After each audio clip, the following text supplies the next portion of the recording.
Hey guys, tonight we're sinking into the heavy velvet folds of history, where the scent of beeswax and iron hangs in the air, and the flickering torchlight casts long, uneasy shadows against cold, stone walls.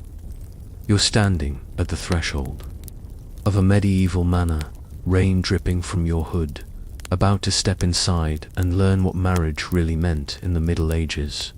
Not the romanticized version we see in movies, no sweeping gowns and tender kisses beneath moonlight, but a system of contracts, control, and surprisingly awkward rules. Marriage wasn't about love. It was about alliances, property, and obedience. You probably wouldn't survive one of these marriages without a solid stomach and a very flexible definition of personal happiness. So, before you get comfortable, take a moment to like the video and subscribe, but only if you genuinely enjoy what I do here. And let me know in the comments, where are you watching from and what time is it right now? Now, dim the lights, maybe turn on a fan for that soft background hum, and let's ease into tonight's journey together. You don't just marry someone in the medieval world because they're charming or have nice hair. You need permission from someone, somewhere, usually with more power than you. If you're a peasant, that might be your lord. If you're nobility, it's definitely your parents, the church, or even the king. Imagine trying to marry someone without your father's blessing. It's not a cute rebellious story. It's a fast track to exile, imprisonment, or social ruin. In the 12th century, the church began requiring free consent from both bride and groom, but it was more a theory than a practice. Reality, daughters were bartered like fine fabric. Sons were paired off strategically, not romantically. Everyone needed someone else's stamp of approval, and love rarely factored into the equation. The church did eventually start paying attention to this little thing called mutual consent, but that didn't mean parents stopped arranging marriages like cattle trades.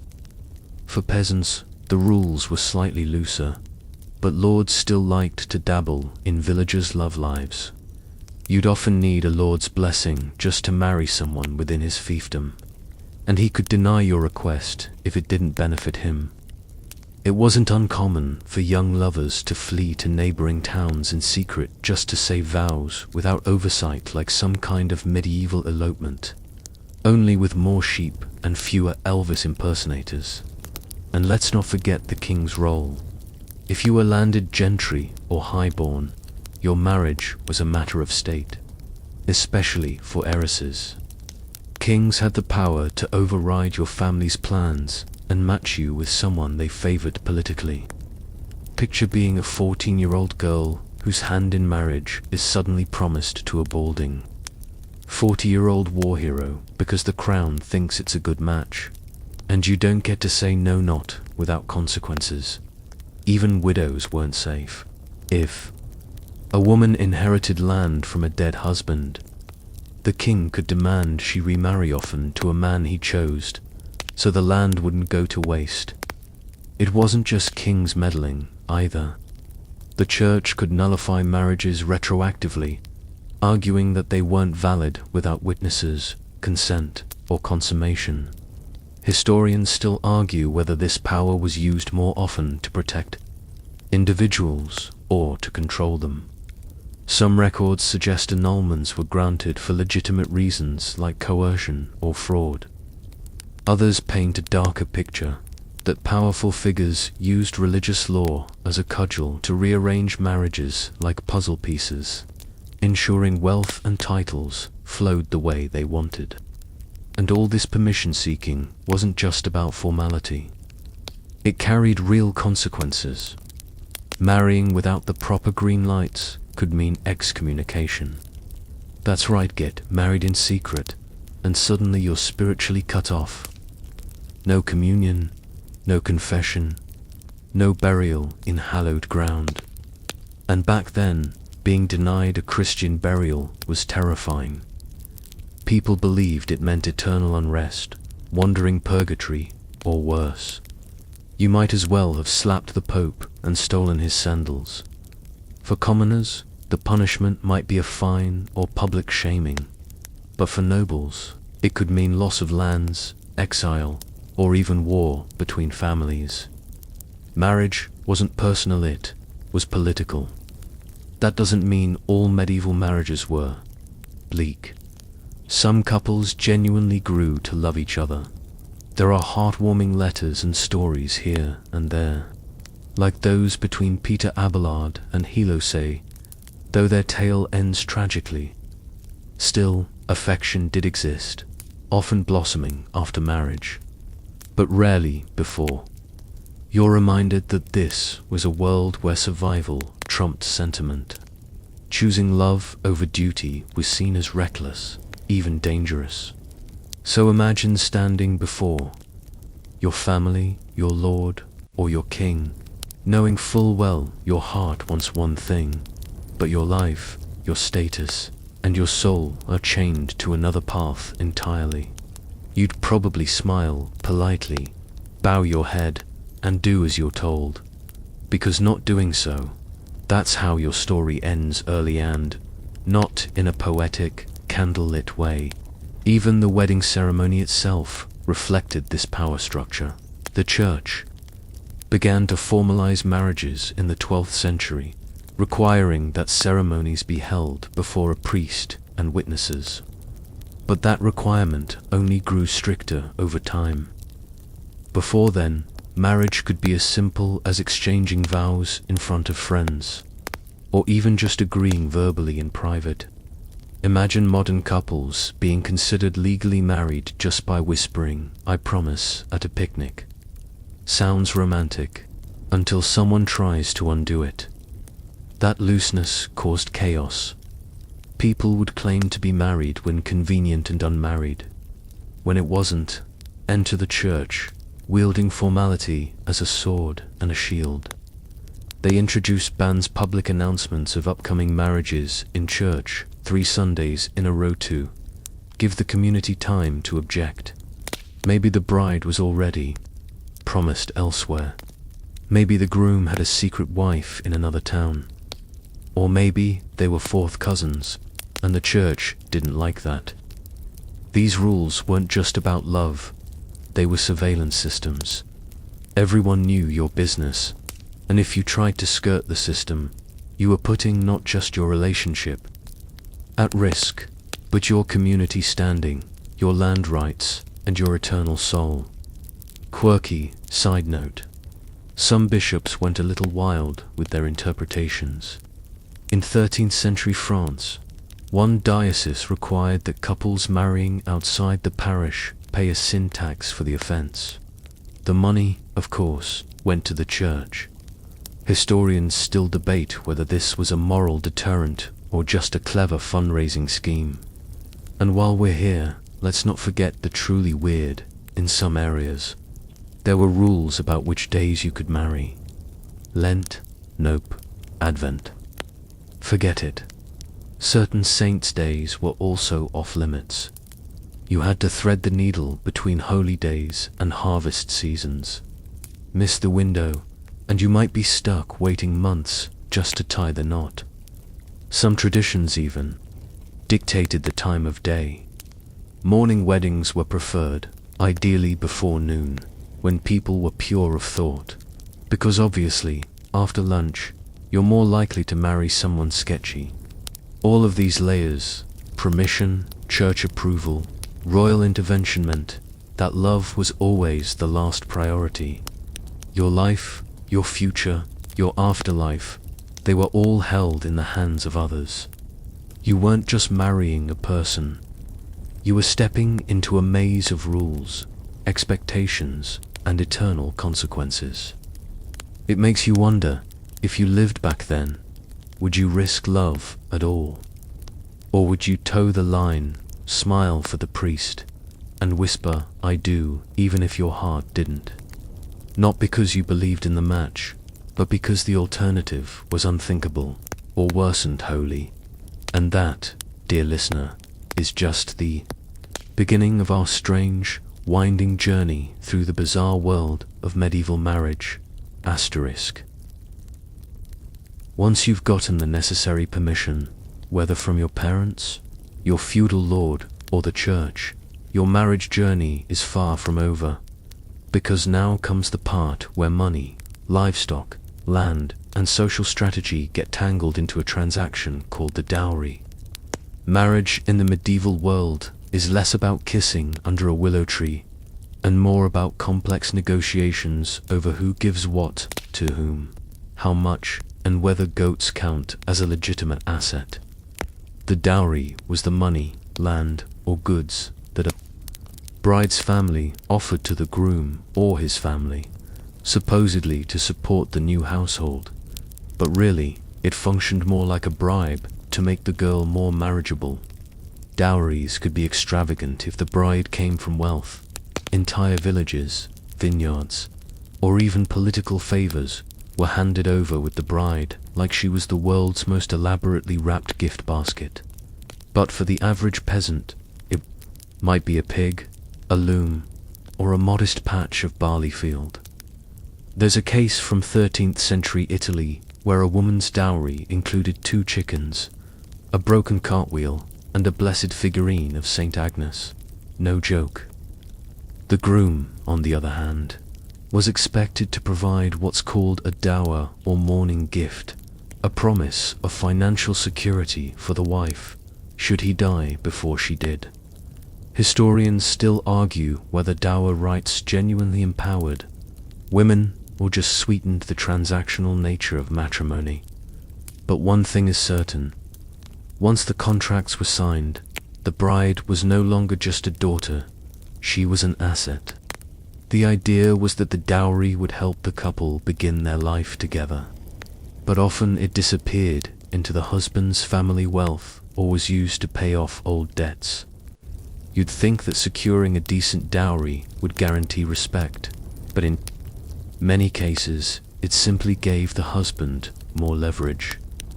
A richer dowry might earn a girl a higher status husband, but also stricter control and, oddly enough, a higher likelihood of being used as a pawn in future trades or political deals.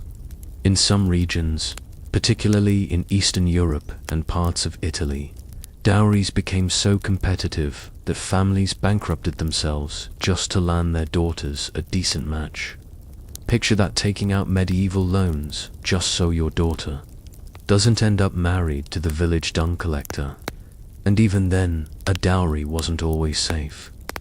If a marriage went sour, or if the husband died unexpectedly, the bride's family might have to fight to get the dowry returned.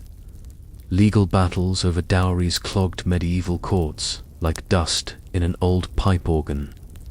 There are entire records from 14th century England where court scribes wrote detailed ledgers on whether a certain bed frame or ceramic jug belonged to the bride's dowry or was an unnecessary luxury. This level of pettiness in property disputes was real and deeply personal. And while all this sounds cold and businesslike, dowries weren't just money, they were social symbols. A lavish dowry could elevate an entire family's status. There's a case in Venice where a merchant's daughter married into nobility solely because her dowry included a small island. Yes, an island. The noble family later renamed it after her, though it was mostly marshland and full of biting flies. Still, prestige is prestige. On the flip side, a girl with no dowry was considered nearly unmarriageable unless she had beauty, unusual talent, or sheer luck. Some families sent daughters to convents simply because they couldn't afford a dowry. These girls were called dowerless brides of Christ, which is poetic until you realize they had no choice in the matter.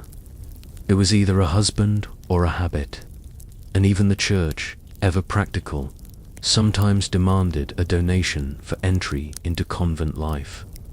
In other words, even to become a nun, you might need a mini dowry. Dowries also had legal standing in many regions. In Byzantine law, for example, a husband couldn't sell or squander dowry property without his wife's consent. But that didn't stop some men from trying. In one recorded case from Constantinople, a husband used his wife's dowry, which included a set of silver cutlery and 3 embroidered tablecloths, to pay off gambling debts. She sued him in a local ecclesiastical court and, miraculously, won. But not every woman was that lucky. In rural France, it wasn't unheard of for a man to trade off his wife's dowry cow during a famine, claiming it was for the family's survival. Whether she agreed or not rarely mattered. The dower system, the groom's contribution, was meant to be a financial safety net. The idea was noble. If the husband died, the wife would receive land or income to support herself. This was especially important in a time when women couldn't easily inherit or own property. But here's the twist: dower rights weren't always automatic.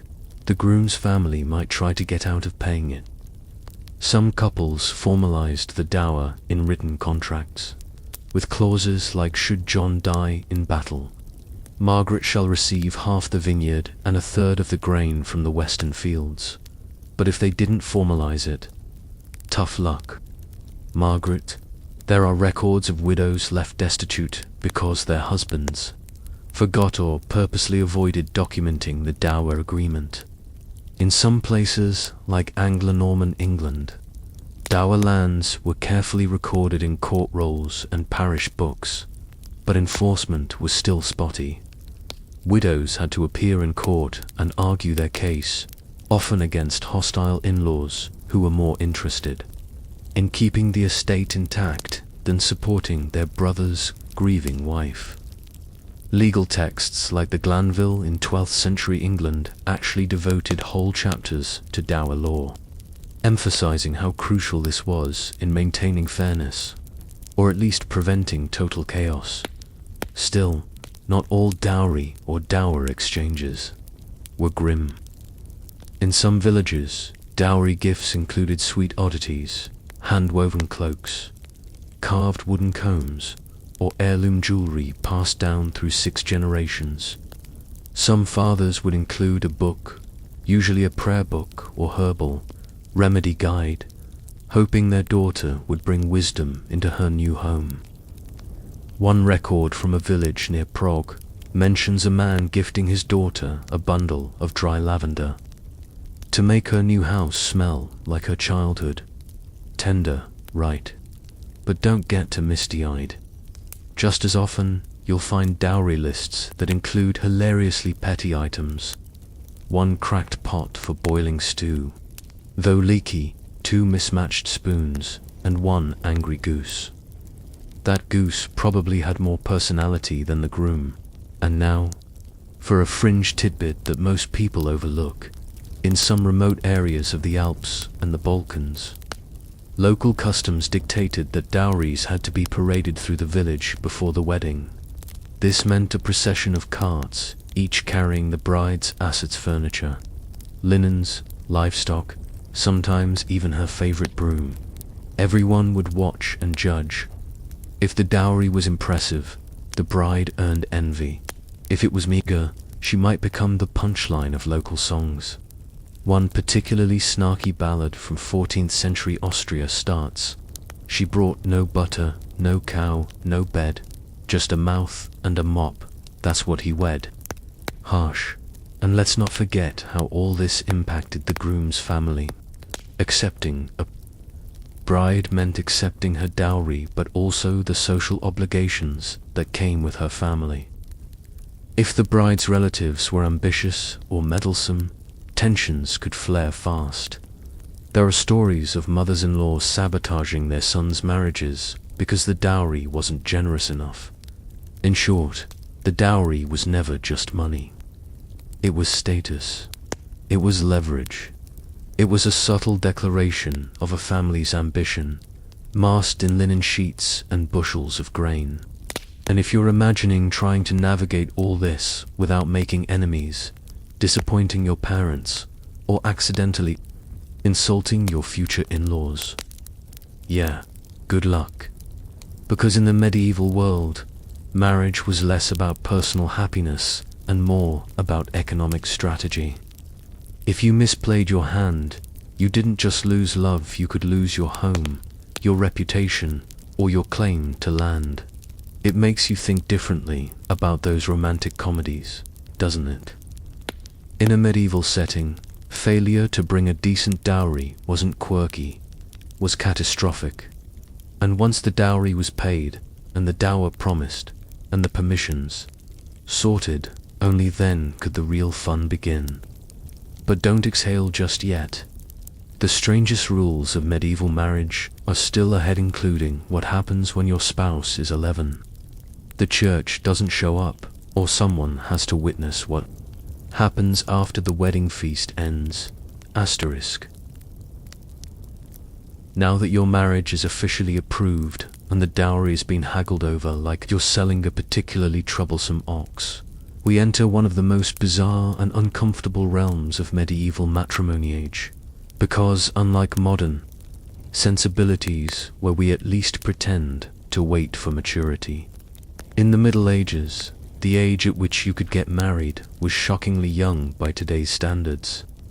Under church law, girls could be legally married at 12 and boys at 14, age when most modern kids are still struggling with algebra and trying to figure out deodorant. The justification: these were the ages when children were thought to reach physical and spiritual maturity. Essentially, although the understanding of it was rudimentary and riddled with more guesswork than science. But here's where it gets more complicated. Being married didn't always mean immediately living together or consummating the union. Sometimes, the wedding was purely symbolic until the couple came of age or until their parents decided it was time. In practice, noble families often arranged betrothals even earlier, as young as 7 years old, sometimes treating it as a finalized marriage, complete with a ceremony, vows, and contracts signed with the legal flourish of a wax seal and maybe a trembling hand. These child marriages were not isolated cases. They were common enough that church and state had to regularly remind nobles to wait until puberty before moving the couple in together. But naturally, not everyone listened.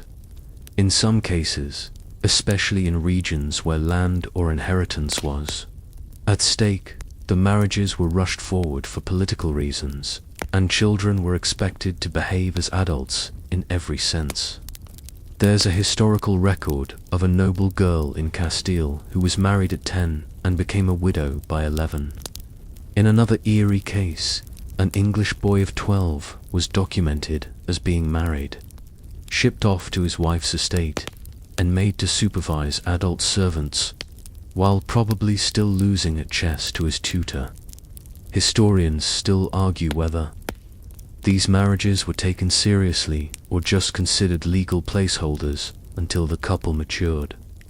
Some believe the church intended the age thresholds as formalities and expected consummation to occur only when both parties were deemed physically ready.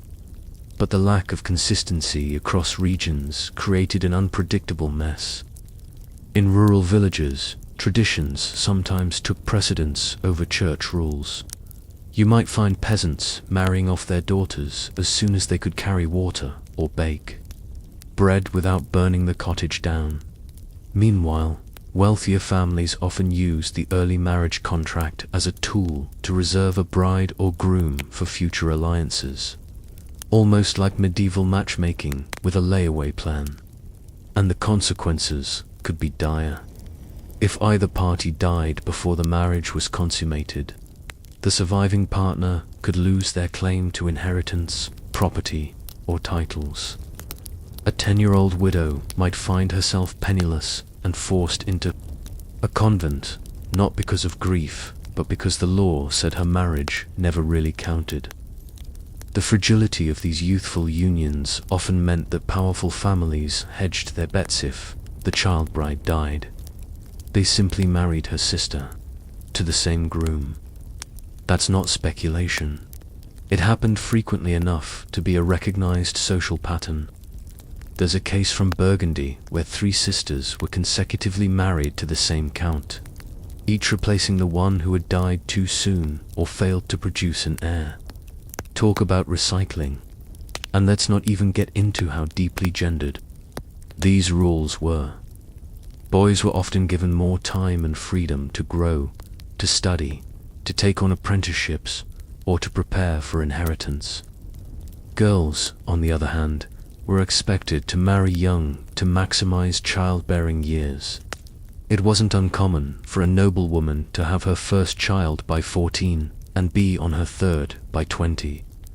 Life expectancy wasn't great, and a woman who survived childbirth multiple times was almost considered a mythical creature. One fringe but fascinating tidbit is that in some parts of Europe, child marriages had a specific clause called the age of cohabitation. This was an agreed-upon future date when the young bride and groom would start living together and acting like a proper married couple. It sounds thoughtful until you realize it was sometimes negotiated before either child could read or write. You're essentially being told, in 6 years, you'll move into this stone manor with a stranger and bear their children. Congrats. Romantic, right? To make things even more bewildering, certain ceremonies had symbolic touches to signal a young bride's readiness. In some Slavic traditions, a girl's hair would be braided in a particular way on her wedding day to show she had entered womanhood. In France, there were bridal cloaks designed specifically for maiden brides that covered them head to toe, emphasizing their youthful purity. These details weren't just sweet customs, they were visual signals to the community that the marriage had church approval, parental consent, and a girl young enough to still play tag, yet old enough to be called wife. It was a strange, often contradictory image. A child veiled in lace and tradition, stepping awkwardly into a role far too big for her shoes, literally and figuratively. And yes, the church occasionally pushed back. By the 14th century, some clerics began warning against the practice of early consummation, especially when it led to deaths in childbirth or accusations of abuse. Yet these warnings were often ignored or overridden by noble families who needed the marriage sealed quickly, either for inheritance reasons or to prevent the bride or groom from running off and choosing their own partner. After all, free will was the enemy of family strategy. In one infamous case from Germany, a marriage between a 12-year-old girl and a 14-year-old boy was rushed through just weeks before a political treaty was signed. The ink was still drying on the marriage contract when the groom was knighted and sent to war. The bride, meanwhile, was left managing the estate with her mother-in-law, and reportedly had to learn Latin in between feeding chickens and avoiding the family falcon, which apparently hated her. Not every child marriage was grim, of course. Some couples who married young grew up together and formed deep bonds. There are sweet letters from the 15th century between teenage spouses that express fondness, shared memories, and even romantic poetry. But these are exceptions, not the rule. More often, the marriage was a two-land instrument of political design or economic necessity, wrapped in ceremony and dressed in white wool and obligation. One open scholarly debate continues to swirl around the topic of age and maturity. Did society at the time genuinely believe 12-year-olds were emotionally and physically prepared for marriage? Or was this merely legal convenience to serve larger ambitions? Some historians argue that medieval people matured faster due to the demands of their environment. Children worked, fought, and made decisions far earlier than modern kids. Others believe it was a cruel misjudgment, masking control and coercion under the guise of religious or cultural duty. Either way, the child in question had little to no say in the matter. And once the marriage was formalized, undoing it was nearly impossible unless it could be proven that one of the parties didn't consent, was underage, or incapable of understanding the vows. But again, proving that in a medieval court, especially as a girl or someone of lower status, was a feat worthy of sainthood. Even the church, for all its declarations about age and consent, rarely enforced its guidelines unless scandal erupted or a noble complained. So if you're imagining yourself as a 12-year-old peasant girl, suddenly told you're marrying the boy who throws mud at your window every Tuesday, you'd better get used to it. Your father already accepted the pig and sack of barley, and the priest is warming up his Latin. You'll say your vows, maybe not fully understanding them, then return to your chores except now you're someone's wife. No fanfare, no honeymoon, just the shifting of status, like someone changing your job title without a pay raise. And if you happen to be a boy in this situation, well, good luck to you too. You may find yourself running a household before your voice has even cracked, expected to make decisions, manage crops, and prove your manhood before you've even figured out what shaving is. It's a world where childhood is a fleeting blur, eclipsed by responsibility, legalities, and rules written by people who'd long forgotten what it felt like to be young. So next time you think about young love in the Middle Ages, picture not just two hearts fluttering in secret, but contracts inked in candlelight, fathers counting livestock, priests citing canon law, and two confused kids wondering what on earth just happened. Asterisk. Now that you've stumbled your way through a childhood marriage blessed by the church, bargained over by your parents, and maybe even sealed with a pig or a bundle of linens, there's another medieval marriage rule waiting just around the corner to make things more confusing. Consent. And no, not the modern kind where both parties clearly and freely agree with full understanding. In the Middle Ages, consent was a foggy, complicated affair, often tangled in legal loopholes, social pressure, and good old-fashioned power dynamics. The church technically required free mutual consent for a valid marriage starting in the 12th century, but like many medieval ideals, it looked great on parchment and less great in practice.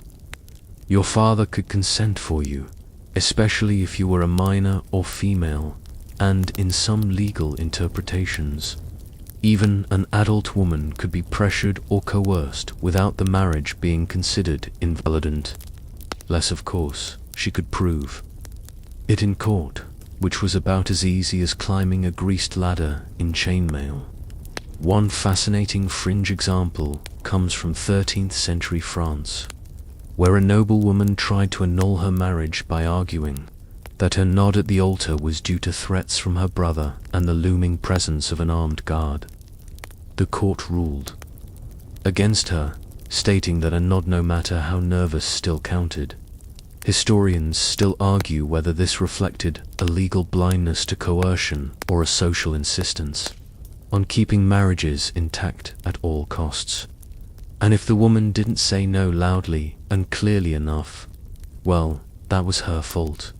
Imagine being 16 in a candlelit church, surrounded by family, priests, and half the village, and trying to muster the courage to refuse a man twice. Your age while your mother clutches your arm and your father glowers from the pew. In many such situations, saying yes wasn't agreement, it was survival.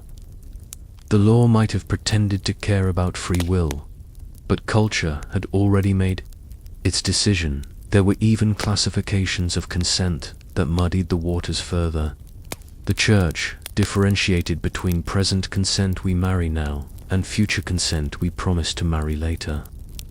And if two people whispered the wrong vows in the wrong order at the wrong time, they might be considered married or not. There's a notorious English case from the 14th century where a young woman promised future consent to a suitor, only to marry another man weeks later. Her original suitor sued her for breach of promise, claiming that their future consent vows in the orchard legally bound her. The court agreed she was married to the first guy. The second marriage was declared invalid, just like that. Your wedding could be erased, as if it never happened, because of one poorly timed sentence whispered under a tree. These secret verbal contracts caused so much trouble that by the 13th century, priests began insisting on public ceremonies in front of witnesses to avoid the chaos of people showing up years later claiming secret unions. But even then, the rules were fuzzy. 2 people could exchange consent in private, consummate the marriage, and technically be wed without any church involved. This terrified church officials, who were trying to control the institution of marriage as a sacrament, and it confused everyone else. Couples could claim to be married just by saying so and backing it up with physical evidence. And if the community believed them, the marriage was often accepted. That's how clandestine marriages worked. They were legal in theory, but hated in practice. Eventually, the church clamped down, insisting on formal ceremonies with priests and witnesses to ensure that marriages weren't created or broken on a whim. But for centuries, the loophole lingered. Picture a couple sneaking off into the woods, whispering vows, doing what needed doing, and returning home technically married, but only if someone found out and decided to make it official. And what if you were forced into marriage outright? Again, technically, the church said that a coerced marriage wasn't valid, but in practice, proving coercion was nearly impossible. Unless you had influential allies, you were stuck. In one late medieval case, a merchant's daughter was kidnapped, married off, and promptly impregnated to seal the union. She escaped months later and tried to have the marriage annulled. Her case went to a bishop's court, where she was asked in various forms why she hadn't screamed louder, as if vocal volume equaled legal defense. Unsurprisingly, she lost. That story illustrates just how hollow the concept of free consent often was. It might have been written into canon law, but enforcement depended heavily on your gender, status, and who your enemies were.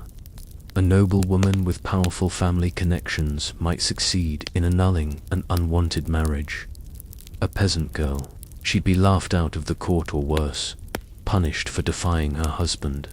And yet, despite all this, consent remained central to the church's understanding of what made a marriage valid.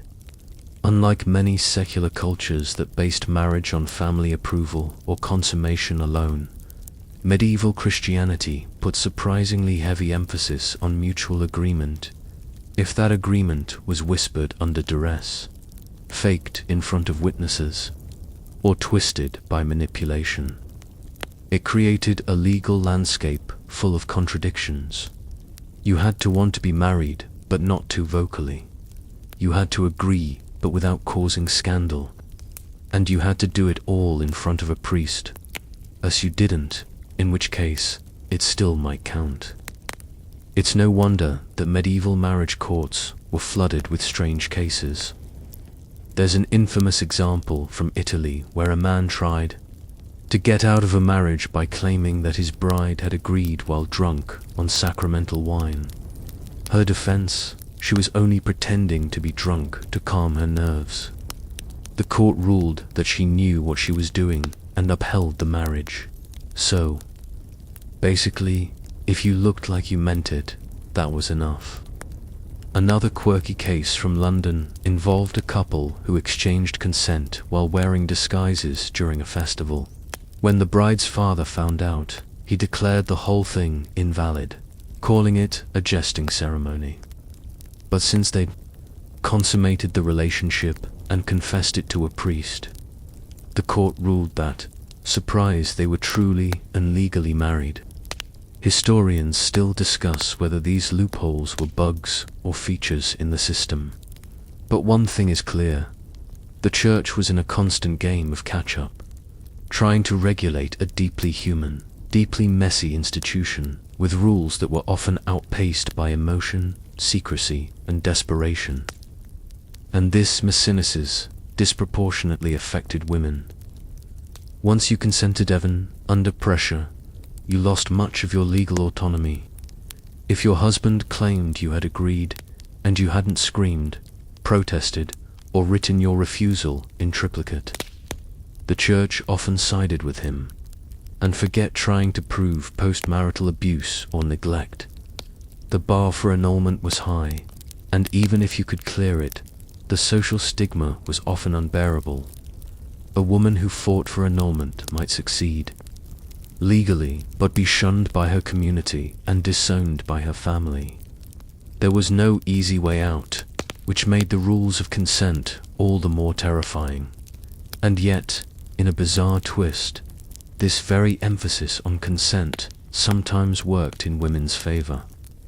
In a few rare cases, girls escaped arranged marriages by claiming they had already secretly consented to someone else. If a young woman could convince the church that she had exchanged vows with another man even in private, that agreement overrode the arranged match. It was a risky gambit, but occasionally it worked. One Flemish girl in the 15th century famously escaped an unwanted marriage by claiming she had pledged herself to her neighbor's son while delivering milk. They had kissed and exchanged whispered vows near the well. The church investigated, and despite her father's outrage, declared her secret marriage valid. She went on to marry the neighbor's son, and reportedly lived happily ever after, or at least until the next harvest plague.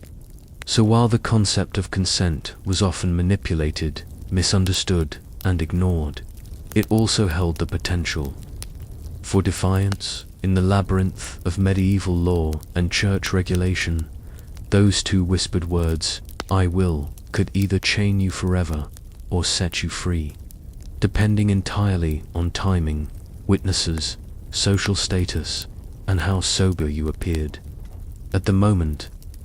It's the ultimate irony. An institution built on consent in a world where saying no was almost never an option. And if you think things couldn't get more twisted, just wait until you discover what happened when people tried to marry without a church, without a priest, or even without their clothes on. Because yes, there were rules for that too. Asterisk. So, you've tiptoed through the legal tangles of age and consent. The dowry's been dragged through the village on a cart for all to see. And you've even uttered your vows, possibly with a quiver and possibly with a priest present. Maybe not.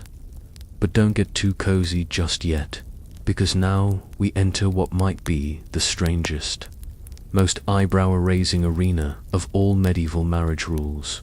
Consummation. That's right, it's time to talk about the moment where, by all medieval standards, your marriage was truly considered binding. You could be married in the eyes of the church. You could have exchanged gifts, livestock, and poetic letters. But none of it really counted legally or spiritually until the union was physically sealed. That's how serious they were about consummation. And unlike today, where such matters are generally kept private as they should be, medieval society often required a rather awkward degree of public proof. In some noble houses, especially in France and Germany, the bedding ceremony was more than a honeymoon cliché. It was a literal event. Family members, friends, and even community leaders would escort the newlyweds to their bedchamber, offer prayers, songs, and sometimes even helpful instructions, before pulling shut the curtains and leaving the couple to it, though not always entirely alone. In certain cases, a witness might remain just outside the door to confirm the deed was done, Not kidding. Some cultures even required the couple to show the bloodied bedsheet the next morning as proof that the bride had been a virgin and that the consummation had been successful. Think about that level of pressure. You're 13 or 14, still trying to remember which fork to use. And now you've got your entire extended family betting on your bedroom performance. And if the sheet wasn't stained, accusations could fly. The bride could be declared impure, the marriage challenged, the dowry recalled, and in rare cases, the entire union could be annulled. For noble families, this wasn't just scandal, it was political collapse. Historians still argue whether these practices were universal or mainly confined to higher social ranks. But even among peasants, consummation was vital. It could turn a casual promise into a binding contract. Two people sleeping together after exchanging even informal vows might find themselves declared married, whether they intended it or not. That's where the church's rules got tricky. Sex created a presumption of marriage, especially if it followed any kind of mutual consent, even whispered. This led to countless disputes, like the infamous case of a shepherd and a milkmaid who eloped into the woods and returned insisting they'd married each other in secret. No witnesses, no priest, but they'd consummated it. The church, after much hand-wringing and theological debate, decided they were married. Period. There are also recorded cases of couples who tried to avoid consummation for personal, religious, or health reasons, only to be declared not really married. In the 14th century, a noblewoman in Bohemia refused to consummate her marriage for over a year, citing visions from Saint Margaret warning her against impure acts. Her husband eventually petitioned for annulment, claiming he had been tricked into marrying a nun in disguise. The church actually sided with him, annulling the marriage on grounds of non-consummation and possible deception. This wasn't just some legal technicality, it was serious business. Consummation was how you proved your marriage wasn't just a social agreement, but a full-on sacred bond, a union of flesh and soul. And if you couldn't do it, well, then maybe you weren't really married. In fact, proving that a marriage hadn't been consummated was one of the few accepted paths to annulment, especially for women. If a bride could show, either through witnesses or testimony, that her husband was impotent or even just extremely reluctant, the church might declare the marriage invalid. But beware, proving that your husband was, shall we say, underperforming, was not easy and certainly not private. There are stomach-turning records of public tests where men had to expose themselves before a panel of clergy or physicians to prove they were physically capable. One particularly haunting case involved a Flemish knight who was made to demonstrate arousal with the help of his wife, Presentius. It's as horrifying as it sounds, and when he failed, the marriage was annulled and he lost his inheritance. Brutal and humiliating. And it wasn't just men under scrutiny. Women, too, could be tested for virginity if there were doubts about their purity on the wedding night. These so-called examinations were conducted by midwives or matrons, usually with church or family approval. Of course, the science of the hymen was as flawed as the rest of medieval medicine, and many women were wrongly shamed or punished. One story from Florence tells of a bride who was accused of deception after her husband found no blood on the wedding sheets. She was dragged before a local tribunal, poked and prodded by a panel of matrons, and declared a fraud. Years later, she was proven to have a rare condition, though by then, her reputation was already in ruins.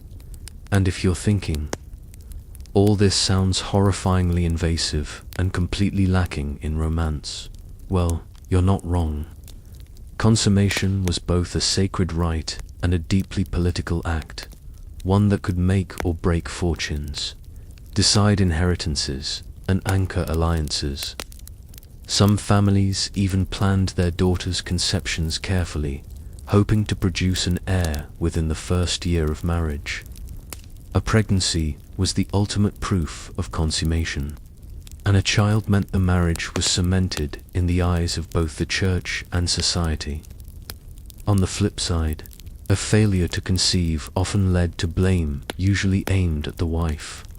She might be sent to healers, made to drink potions, or even forced to undergo strange rituals involving relics and saints' bones. In some regions, barren, women were told to sleep under statues of Saint Anne or bathe in holy wells. One fringe but fascinating tradition from Wales involved baking a special fertility cake made of rye and fish, scalacious, and probably cursed. And what if the couple simply didn't want to consummate the marriage? In rare cases, especially among highly religious couples or those drawn to asceticism, marriage was pursued as a spiritual partnership rather than a physical one. These unions, sometimes called Josephite marriages after Mary and Joseph, were based on chastity. But even then, consummation had to be at least possible for the marriage to be considered valid. It was like saying, "We could do it, but we choose not to," and hoping everyone would believe you. That possibility was everything. Without it, your marriage was a glorified roommate situation with legal consequences. The church clung tightly to the idea that sex consummated the union because it aligned with their belief that marriage's ultimate purpose was procreation. Love, optional. Emotional connection, great if you can find it. But having children, that was the goal. Which is why, to the horror of many newlyweds, consummation wasn't just an event, it was a requirement. Refusing your spouse was considered a breach of duty and could lead to church, censure, social disgrace, or even legal action. In extreme cases, spouses could take each other to court to demand conjugal rights. There's a bizarre English case from the 15th century where a wife sued her husband for neglecting his marital debt. The husband, a miller, claimed he was too tired from lifting grain sacks all day. The judge, with all the sensitivity of a hammer, told him to prioritize his domestic duties. In other words, stop grinding wheat and go make a baby. These conjugal obligations even extended to prisoners. In medieval Spain, one woman petitioned to be allowed private visits to her jailed husband specifically so they could consummate their marriage and avoid annulment. The church approved. That's how serious they were about it. But of course, consummation wasn't always successful. When a marriage failed to produce the desired act due to fear, pain, inexperience, or any number of natural reasons, it was considered grounds for intervention. Priests might be called to counsel the couple, offering spiritual guidance mixed with disturbingly clinical advice. There are written records of sermons reminding husbands to approach their wives gently, as Christ approached the church. Romantic, sure. Practical, debatable. And in the cases where things went spectacularly wrong, the fallout could be brutal. One French nobleman, unable to consummate his marriage after 3 attempts, blamed witchcraft and had his wife's maid accused of cursing him. The maid was flogged, the marriage annulled, and the nobleman remarried within weeks, all because of a nervous first night. So yes, consummation was central to medieval marriage, but it wasn't just about biology. It was about legitimacy, control, inheritance, reputation, and spiritual validity. In a world where everything was surveilled, judged, and spiritualized, even the most intimate moment of a couple's life had rules, witnesses, consequences, and paperwork. It wasn't about romance, it was about evidence. One act to confirm everything else had been done properly. Or, if done wrong, or not at all to unravel everything and throw your life into social and legal chaos. So next time you think about happily ever after, picture not a sunset, but a crowd outside your bedroom waiting for proof. Welcome to marriage, medieval style. So, let's say you've survived the gauntlet of dowries, awkward bedding ceremonies, child marriages, and complicated rules about consent. Congratulations, you're now officially and physically married. But hold on, your life as a medieval spouse is just beginning, and the strangest rules are still waiting behind the thick oaken doors of your shared cottage or castle chamber. Because being married wasn't just a matter of legal status, it was a complete lifestyle shift, dictated by a complex set of expectations and regulations that made your day-to-day existence less about love and more about survival, service, and a good helping of obedience. For men, being a husband meant authority, property rights, and, ideally, producing heirs, preferably sons, to carry on the family name or inherit the land. For women, however, marriage meant a dramatic reduction in autonomy. The moment you said, "I do," or had it said for you, your legal identity often fused with your husband's. In many parts of Europe, under coverture laws that developed fully later but were already taking shape, a married woman couldn't own property independently, sign contracts, or even represent herself in court without her husband's permission. You were legally his dependent, a part of his household assets, along with the goat, the butter churn, and possibly the scowling grandmother who refused to leave the attic. And that's not an exaggeration. In some places, if you accidentally broke a neighbor's ladder or insulted someone at the market, your husband could be held financially and legally responsible. Medieval marriage wasn't just a bond between two people, which was a binding social contract with heavy economic implications. One mainstream historical fact that illustrates this vividly is how often women disappeared from tax rolls or court records once they married. As single women, they might own land, run businesses, or be fined for failing to maintain property lines. But as married women, poof, they melted into their husbands' identities like sugar in a cauldron of boiling gruel. And the duties expected of a medieval wife, oh, they were extensive. From managing the household, cooking, weaving, brewing, child-rearing, preserving food for winter, overseeing servants or farmhands, to acting as a nurse, spiritual guide, an occasional business assistant, your job description was as long as a cathedral aisle and twice as exhausting. Forget about weekends or spa. Your days began at sunrise and didn't end until every candle had burned low and your husband's socks were patched, probably with thread you spun yourself. One quirky and often overlooked tidbit is that many medieval women brewed ale as part of their wifely duties. In fact, so many women were involved in brewing that there was a specific term for them, ale.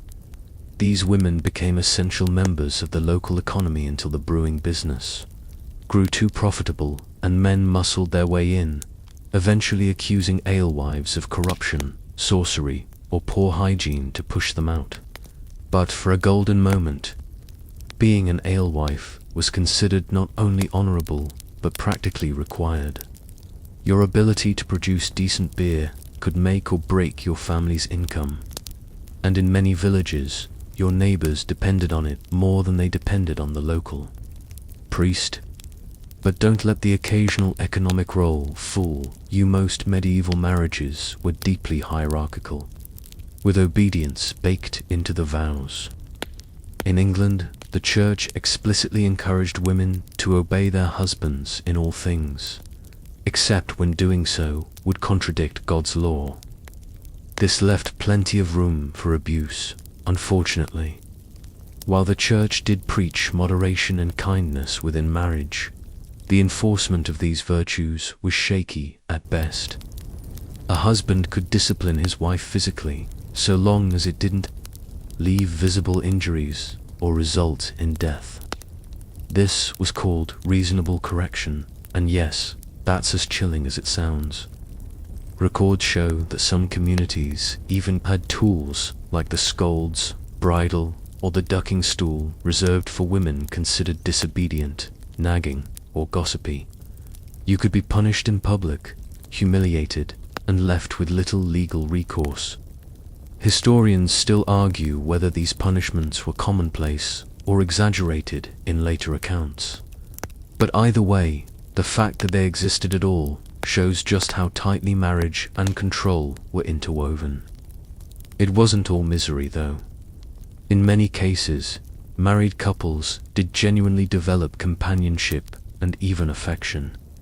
Letters and journals from literate nobles and merchants sometimes reveal tender moments, husbands missing their wives while at war, wives praying for their husband's safe return, or couples jointly managing estates with what seems like mutual respect. But such intimacy had to fit within the structure of medieval marital roles. Your relationship was expected to be a microcosm of divine order, God above. Husband next, wife below, children further down, and pets somewhere under the table licking crumbs. One surprisingly detailed manual from the 15th century, Le Ménage de Paris, written by a husband for his young wife, offers a vivid window into these expectations. He gives her advice on how to cook, clean, pray, dress, and even smile in public. He tells her which saints to invoke for obedience and fertility, and warns her against idleness, gossip, or wearing too much perfume, because nothing says virtuous. Spouse likes smelling vaguely of cabbage and burnt wood. And yet, within these rigid frameworks, women sometimes found subtle ways to assert themselves. A wife might influence her husband's decisions through persuasion or passive resistance. She might hide a bit of coin in the flour jar, trade eggs, 4 herbs behind his back, or teach her daughters songs filled with quiet defiance. In some peasant communities, women who mastered herbal medicine or midwifery gained a degree of independence and authority. One woman from a small town in Bavaria became so respected as a healer that neighboring villages would send for her instead of the local priest, and she was married, with 5 children and a garden that reportedly grew tomatoes before they were fashionable. However, there were also darker examples. A few wives, unable to escape abusive marriages, took drastic steps. Poison was a sadly common recourse in some places, with records showing spikes in cases of accidental illnesses, affecting husbands who had a bit too much of the stew. Punishment for such crimes was brutal burning, hanging, or being buried alive. These were desperate acts in desperate circumstances. Not common behavior, but they revealed the bleak lack of options available to trapped women. Divorce, as we understand it today, didn't really exist. The church permitted annulment under specific conditions, non-consummation, consanguinity, or deception, but once a marriage was valid and consummated, it was generally separation was possible, but remarriage was not. Widows had slightly more freedom. If your husband died, you might inherit some property, keep your dowry, or run his business. Many widows flourished in ways they hadn't as wives, becoming landlords, merchants, or patrons of the arts. But you had to play your cards right. Grieving too little made you suspicious. Grieving too long made you a burden. And there was always the risk of being married off again for political or economic reasons. In some regions, laws even allowed a widow's family to reclaim her dowry if she didn't remarry within a few years. So, Imagine having to mourn your husband and fend off suitors, while juggling legal paperwork and family pressure all in a scratchy wool dress. Still, some women manage to become powerful matriarchs, especially in merchant cities where wealth sometimes overrode gender. There's a documented case of a widow in Florence who took over her late husband's banking business and became so successful that popes borrowed money from her. That's one way to win at medieval marriage out. Live your husband and charge interest to the Vatican.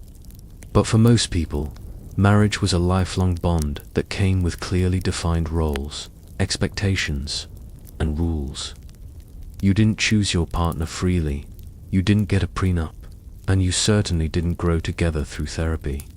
You grew together through toil, shared hardship, and probably lice. Your children were your retirement plan, your garden, your medicine cabinet, and your spouse your only legally sanctioned companion.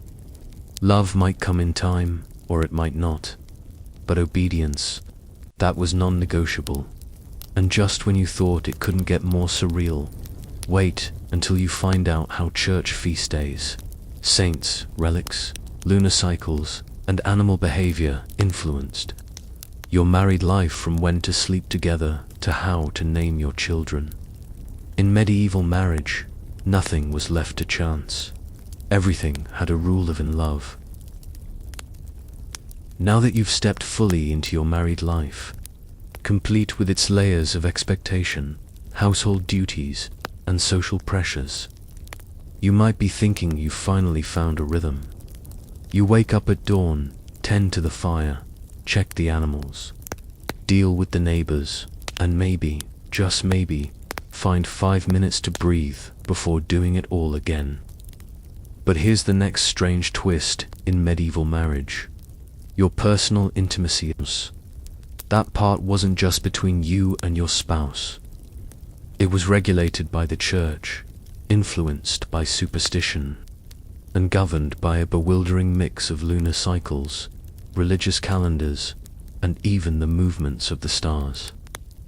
That's right, when you could or could not sleep with your spouse was dictated, not by mood, love, or privacy, but by a dizzying list of do's and don'ts that make modern relationship advice columns look like light reading.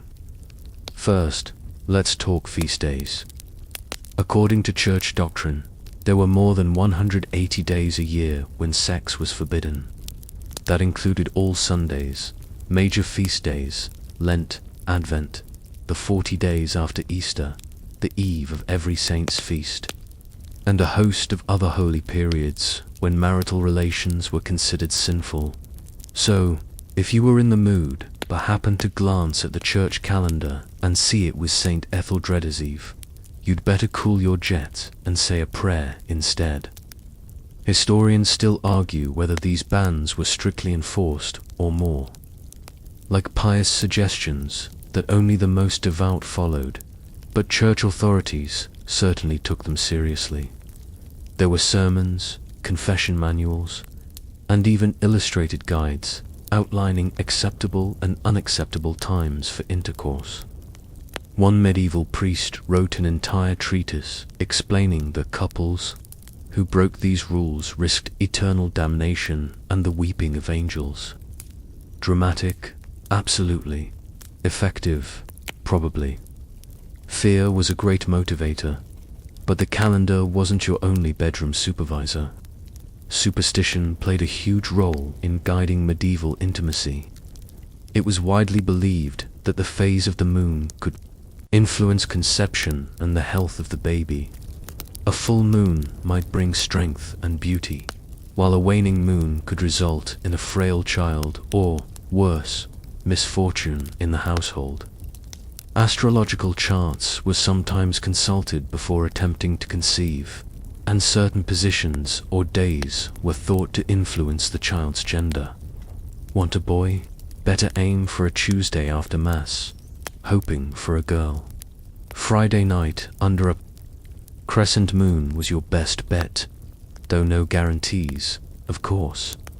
And if your child was born with a crooked toe or a lazy eye, people wouldn't hesitate to whisper that it must have been a Lent baby, meaning the parents had broken the rules and conceived during a forbidden time.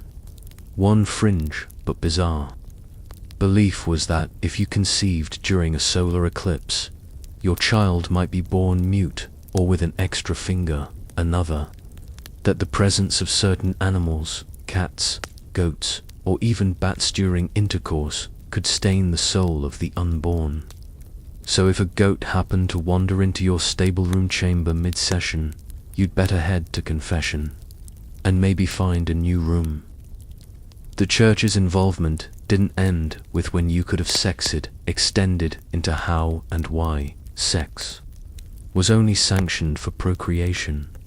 Pleasure was tolerated, but only when it served a reproductive purpose.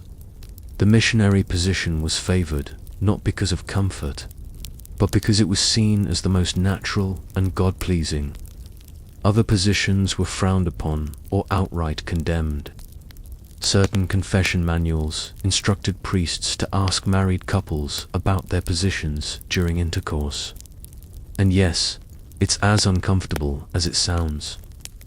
One 14th century English priest noted that couples confessing to anything other than missionary should be given penance equal to fasting for 40 days and walking barefoot to the nearest holy shrine.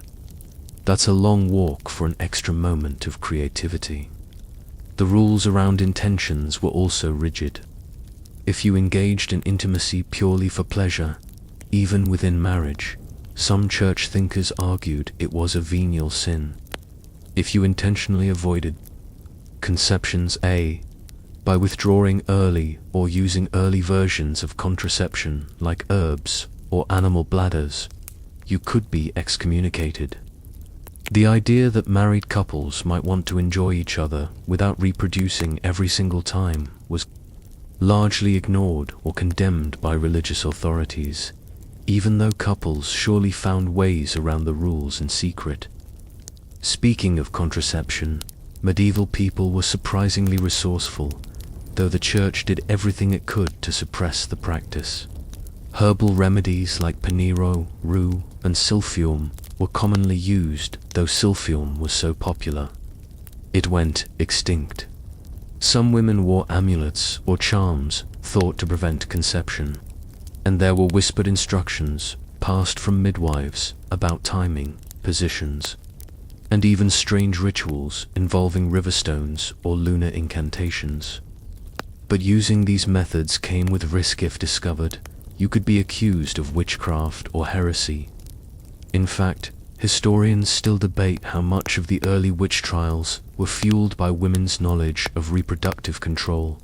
A woman who understood how to close her womb, as they said, was either wise or wicked, depending on who was asking.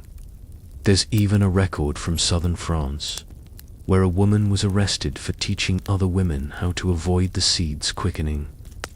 Her defense: she learned it from her grandmother and only taught it to women who couldn't afford more. Children, compassionate by today's standards, criminal by theirs. And let's not forget the naming of children, which came loaded with its own rules. If you were lucky enough to have a healthy birth, naming your child wasn't just about personal choice, it had religious and social significance. The first son often took the name of the paternal grandfather, the first daughter, the maternal grandmother. But if the birth occurred on a saint's day, that saint's name might override family tradition. Have a boy on St. Bartholomew's Day. Congratulations, your son is now Bartholomew, no matter how much you preferred something simpler like John. And if your baby was weak or likely to die, you had to rush the baptism sometimes within hours so the child's soul wouldn't be lost. This led to a peculiar tradition of emergency baptisms, performed not just by priests but sometimes by midwives or even neighbors. The urgency meant some babies were named without parental input. One recorded case in 13th century Italy tells of a child baptized and named Antonius by a nervous village. baker who happened to be nearby simply because the priest was late and the mother was unconscious. Talk about an unexpected godfather. Another quirky belief tied the health of a marriage to agricultural luck. If your marriage wasn't going well, there were no children. Constant fighting or recurring illness, people might say your fields would suffer, crops would fail, cows wouldn't milk, hens wouldn't lay. Why? Because a bad marriage was seen as a spiritual imbalance that echoed through the land. In response, couples were sometimes advised to make offerings at local shrines, or to sleep in separate beds during planting season to reset the harmony. The logic, if your bed was too hot, your soil might dry up, makes perfect medieval sense. There were even rules about how frequently you could engage in marital relations. Some church scholars suggested once a week was acceptable, on Wednesdays or Saturdays. Fridays were sacred, Sundays were holy, and Mondays were too close to the Sabbath. So unless you enjoyed a very specific, rotating schedule, your romantic life was basically a spiritual minefield. And if that wasn't enough, your neighbors were often involved in all of this. In tightly knit communities, privacy was a luxury no one had. Your bedroom might be separated by a curtain, a wooden partition, or nothing at all. Gossip traveled faster than rats in a grain silo. And if you weren't meeting expected norms, no babies. Too many babies, visible bruises, loud arguments, people would talk. And talk they did. There were even formal churching ceremonies for women after childbirth, where the mother would be blessed and welcomed back into the community. While technically a purification ritual, it also served as public confirmation that the marriage was functioning as it should. If you skipped the ceremony or delayed it, tongues would wag. Was the baby legitimate? Was the mother hiding something? Was the marriage cursed? And while most of these rules were imposed on women, men had their own pressures. They were expected to provide, protect, and above all, maintain household order. A man who couldn't control his wife, or worse, was seen as overly affected, be mocked, or even penalized. In some village customs, a man who let his wife wear the pants, metaphorically speaking, could be paraded through the streets wearing a spinning distaff or sitting backward on a donkey as punishment. Public shaming was a favorite medieval pastime, especially when it came to enforcing gender roles. So, let's recap. Your marriage had to be consummated, but only on certain days. Your intimacy was acceptable only for procreation. Your positions were monitored by priests. Your fertility was judged by neighbors and goats. Your child's name was dictated by saints. And if your relationship went sour, your garden might die. In short, the rules that controlled a medieval marriage weren't just legal, they were cosmic. Every act, from the bedroom to the barn, was loaded with meaning, tradition, and consequence. It was marriage, yes, but not as you know it. This was a lifelong performance staged for God, community, and the ever-watchful eyes of fate. Asterisk. Just when you think medieval marriage couldn't possibly get more complicated, wait until you learn about the intricate dance between marriage, religion, and sin. Because in the medieval world, being married wasn't just about sharing a roof. Raising children and surviving plague and famine was a spiritual battleground where every action, thought, and intention could potentially offend God or upset the divine balance of your soul. And in case that wasn't enough pressure, the church had an entire theology of sin built around marriage, where your behavior as a spouse could literally affect your chances of salvation. Yes, in this era, your eternal soul depended not just on prayer or charity, but on how well you performed as a husband or wife. Let's begin with the idea that marriage itself was considered a concession. According to church doctrine, especially St. Augustine's interpretation, marriage was not the ideal state of humanity. Celibacy was. Virginity was the gold standard. Monks, nuns, and priests were closer to God precisely because they denied the flesh. Marriage was tolerated for the weak, for those who couldn't control their carnal urges. It was, in Augustine's words, a remedy for sin, a way to contain lust within the walls of sanctified commitment. So, from day one, married couples were playing defense. They weren't saints, they were the sinners who couldn't handle abstinence. Imagine walking down the aisle knowing the officiating priest thinks you're taking the lesser path. That's one way to spice up your vows, and the church made sure to remind you of this constantly. Sermons, confession, manuals, and moral treatises hammered home the idea that marital sex was only acceptable if done without excess pleasure, without contraception, and always open to the possibility of children.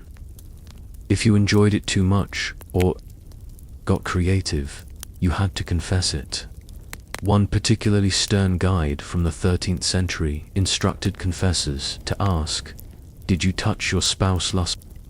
And did you seek more pleasure than necessary for procreation?" Imagine sitting in a dark booth and answering that with a straight face while the village priest scribbles notes.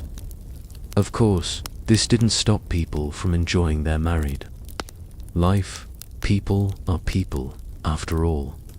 But the guilt ran deep. Even in marriage, sexual pleasure was viewed with suspicion. Wives who were too eager were considered sinful or unnatural, while husbands who demanded too much risked being labeled brutish. There's even a recorded case of a man excommunicated because he insisted on intercourse every day of the week except Sundays. The priest called it excessive and degrading to the sacrament of marriage. And don't think you could get clever and make up for it with gifts or good deeds. According to church teaching, sin was sin, and pleasure without purpose had consequences. This is where the concept of marital debt comes in, fascinating and strange. Rule that turned marriage into a kind of moral contract. Under this idea, both spouses owed each other sexual access. If one partner requested intimacy, the other was expected to comply unless sick, injured, or in religious observance. Denying your spouse could be considered sinful, even grounds for annulment. One record from the 14th century details a woman who was excommunicated for repeatedly refusing her husband's advances. Her defense: he snored, and she suspected he had fleas. The bishop wasn't amused. The doctrine of marital debt was serious business. It meant that consent didn't end at the wedding, it was ongoing, perpetual, and non-negotiable. This created, obviously, a troubling dynamic, especially for women. While it technically applied to both spouses, in practice, husbands invoked it far more often to assert control. Historians still argue whether this rule contributed more to maintaining marital harmony or to justifying coercion.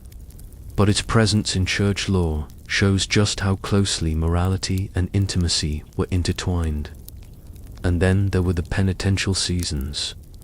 You thought Sundays and feast days were restrictive. Try navigating Lent, Advent, Ember Days, Rogation Days, and dozens of saint-specific observances. All were considered inappropriate times for marital intimacy. If you broke the rules, you didn't just risk community shame, you risk spiritual peril. Some believed that conceiving a child during these forbidden times could lead to that child being born with deformities or a cursed soul. One particularly unsettling belief was that children conceived during Lent might become heretics or even witches. So, If your son started asking too many theological questions, or your daughter preferred herbs to church, people might whisper, "Lent baby," and nod knowingly. And if all of that wasn't confusing enough, there was also the concept of holy abstinence, where married couples voluntarily gave up sexual relations as a form of spiritual devotion. This practice, praised by many religious leaders, was seen as the best of both worlds. You got the social and economic benefits of marriage, and the spiritual elevation of celibacy. Couples who undertook this path were often viewed as especially holy. One famous example is Saint Elzea of Sabran and his wife Delphine, who married young and lived together as virgins, devoting themselves to prayer and charity. Their marriage was praised as angelic, which is a beautiful compliment unless you were hoping for children. But not everyone could handle such holiness. In one strange account from Saxony, a couple attempted holy abstinence for a year, only to relapse dramatically and end up confessing in tears after a particularly enthusiastic feast day. Their priest gave them penance and told them to resume ordinary life with caution. So even piety came with caveats. Another fascinating rule involved how often married couples could reconcile physically after a fight. Believe it or not, there were guidelines for that, too. A couple that argued was encouraged to seek forgiveness and rejoin in unity, but not immediately. Some religious texts advised waiting 3 days to let passions cool, while others insisted on confession and prayer first. And if the fight occurred during a holy period, tough luck. No reconciliation until the farce ended. This led to what one scholar cheekily called the theology of timing, where forgiveness, intimacy, and sin all did a delicate dance around liturgical schedules. The influence of saints also crept into the bedroom. Some couples kept relics near their bed, pieces of cloth, bones, or wood said to be associated with saints as a spiritual shield. One noblewoman in Normandy reportedly kept a splinter of Saint Joseph's staff under her pillow, believing it would ensure a harmonious marriage. Another, perhaps more daring, kept a piece of Saint Valentine's robe in a locket, hoping it would kindle affection in her otherwise cold-hearted husband. Whether these relics worked is anyone's guess, but their presence shows how deeply faith shaped every aspect of married life. And we haven't even touched on dreams. Dreams were taken seriously in the medieval world, especially when they involved marital behavior. A dream of adultery, for instance, could cause real tension the next morning. Some confessors advised penance for impure dreams even if they happened without intention. If a husband dreamed of a woman other than his wife, he was encouraged to fast for a day and avoid intimacy until he had cleansed the imagination. Wives were held to the same standard, though their dreams were often dismissed unless they confessed them voluntarily. This policing of thoughts and fantasies shows just how totalizing the medieval marriage rules were. You weren't just married in body, you were married in mind, soul, and sleep. Let's not forget the role of community in all of this.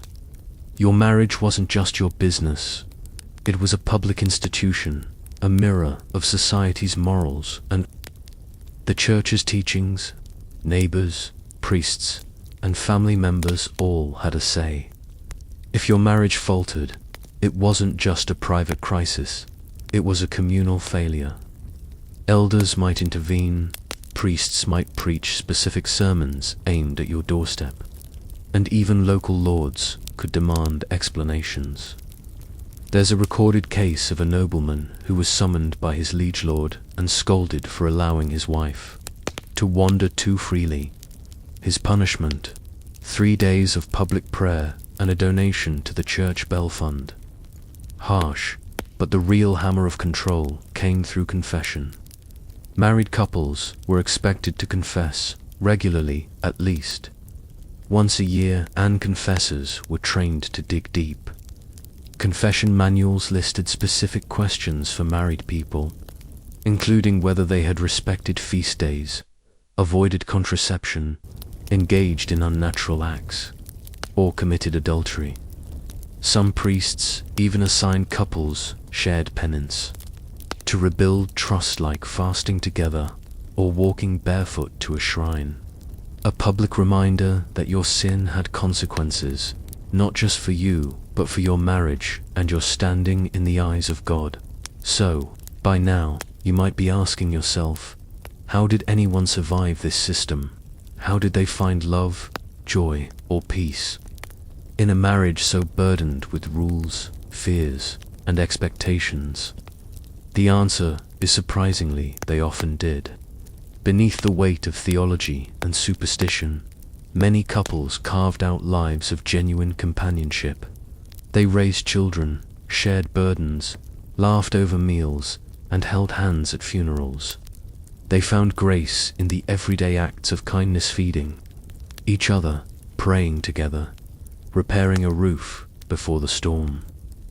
For all its flaws, the medieval system gave people a framework, one that, while strict, also offered meaning, structure, and community. And maybe that's the strangest rule of all, that love found a way, even when the rules seemed determined to stop it. Asterisk. As your marriage settles into its complex rhythm, it's important to realize that the concept of fidelity carried layers far beyond what modern minds might expect. In the medieval world, fidelity wasn't simply a promise to remain sexually faithful, though. That was certainly part of it, but a multifaceted social expectation that influenced alliances, inheritance, reputation, and even the safety of your entire household. Marital fidelity was upheld as a sacred virtue, yet the reality on the ground was much messier, often fraught with hypocrisy, tacit acceptance of discreet affairs, and gendered double standards that still make scholars debate the true nature of loyalty during this time. For starters, let's talk about the husband's role. While medieval marriage vows did include promises of fidelity, many men, especially nobles, saw extramarital affairs as a sign of virility or power rather than betrayal. It wasn't uncommon for a lord to maintain a mistress openly, sometimes even within his own household. The key difference was discretion and social standing. A nobleman's affair with a woman of lower rank might be tolerated, even expected, while the wife was expected to remain chaste and loyal. This imbalance wasn't lost on everyone, of course, and wives often suffered the consequences, socially, emotionally, and sometimes physically. There's a famous case from 14th century England where a countess, furious over her husband's blatant affair, sought refuge in a convent rather than suffer public humiliation. Yet, despite these inequalities, fidelity remained a prized ideal. Wives who strayed faced harsh penalties, loss of dowry, social ostracism, and in some cases, corporal punishment. Courts often heard accusations of adultery brought by husbands, and the evidence might come from neighbors, servants, or even the accused's own relatives. If a wife was found guilty, she could be banished, confined to a nunnery, or worse. Men, on the other hand, rarely faced legal consequences unless their infidelity caused political or financial problems, such as questionable heirs or public scandal. Historians still argue whether this double standard was simply accepted or quietly resisted by medieval women. Many wives developed intricate strategies to protect themselves and their children, ranging from secret alliances to discreet affairs of their own. One fringe but fascinating tidbit involves the use of coded language and symbols.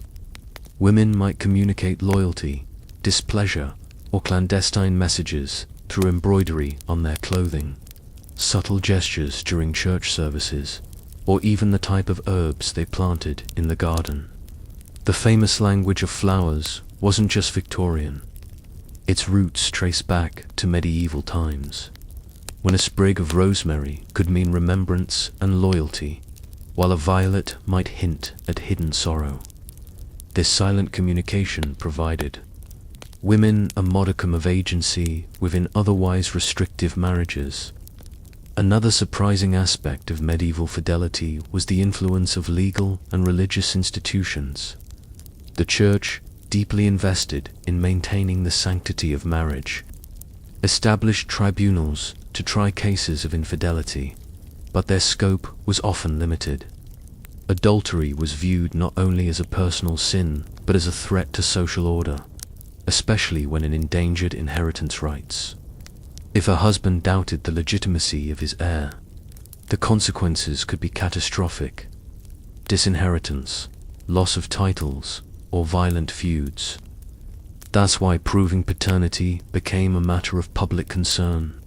Without DNA tests, suspicions and accusations ruled, sometimes leading to brutal interrogations or community-driven punishments.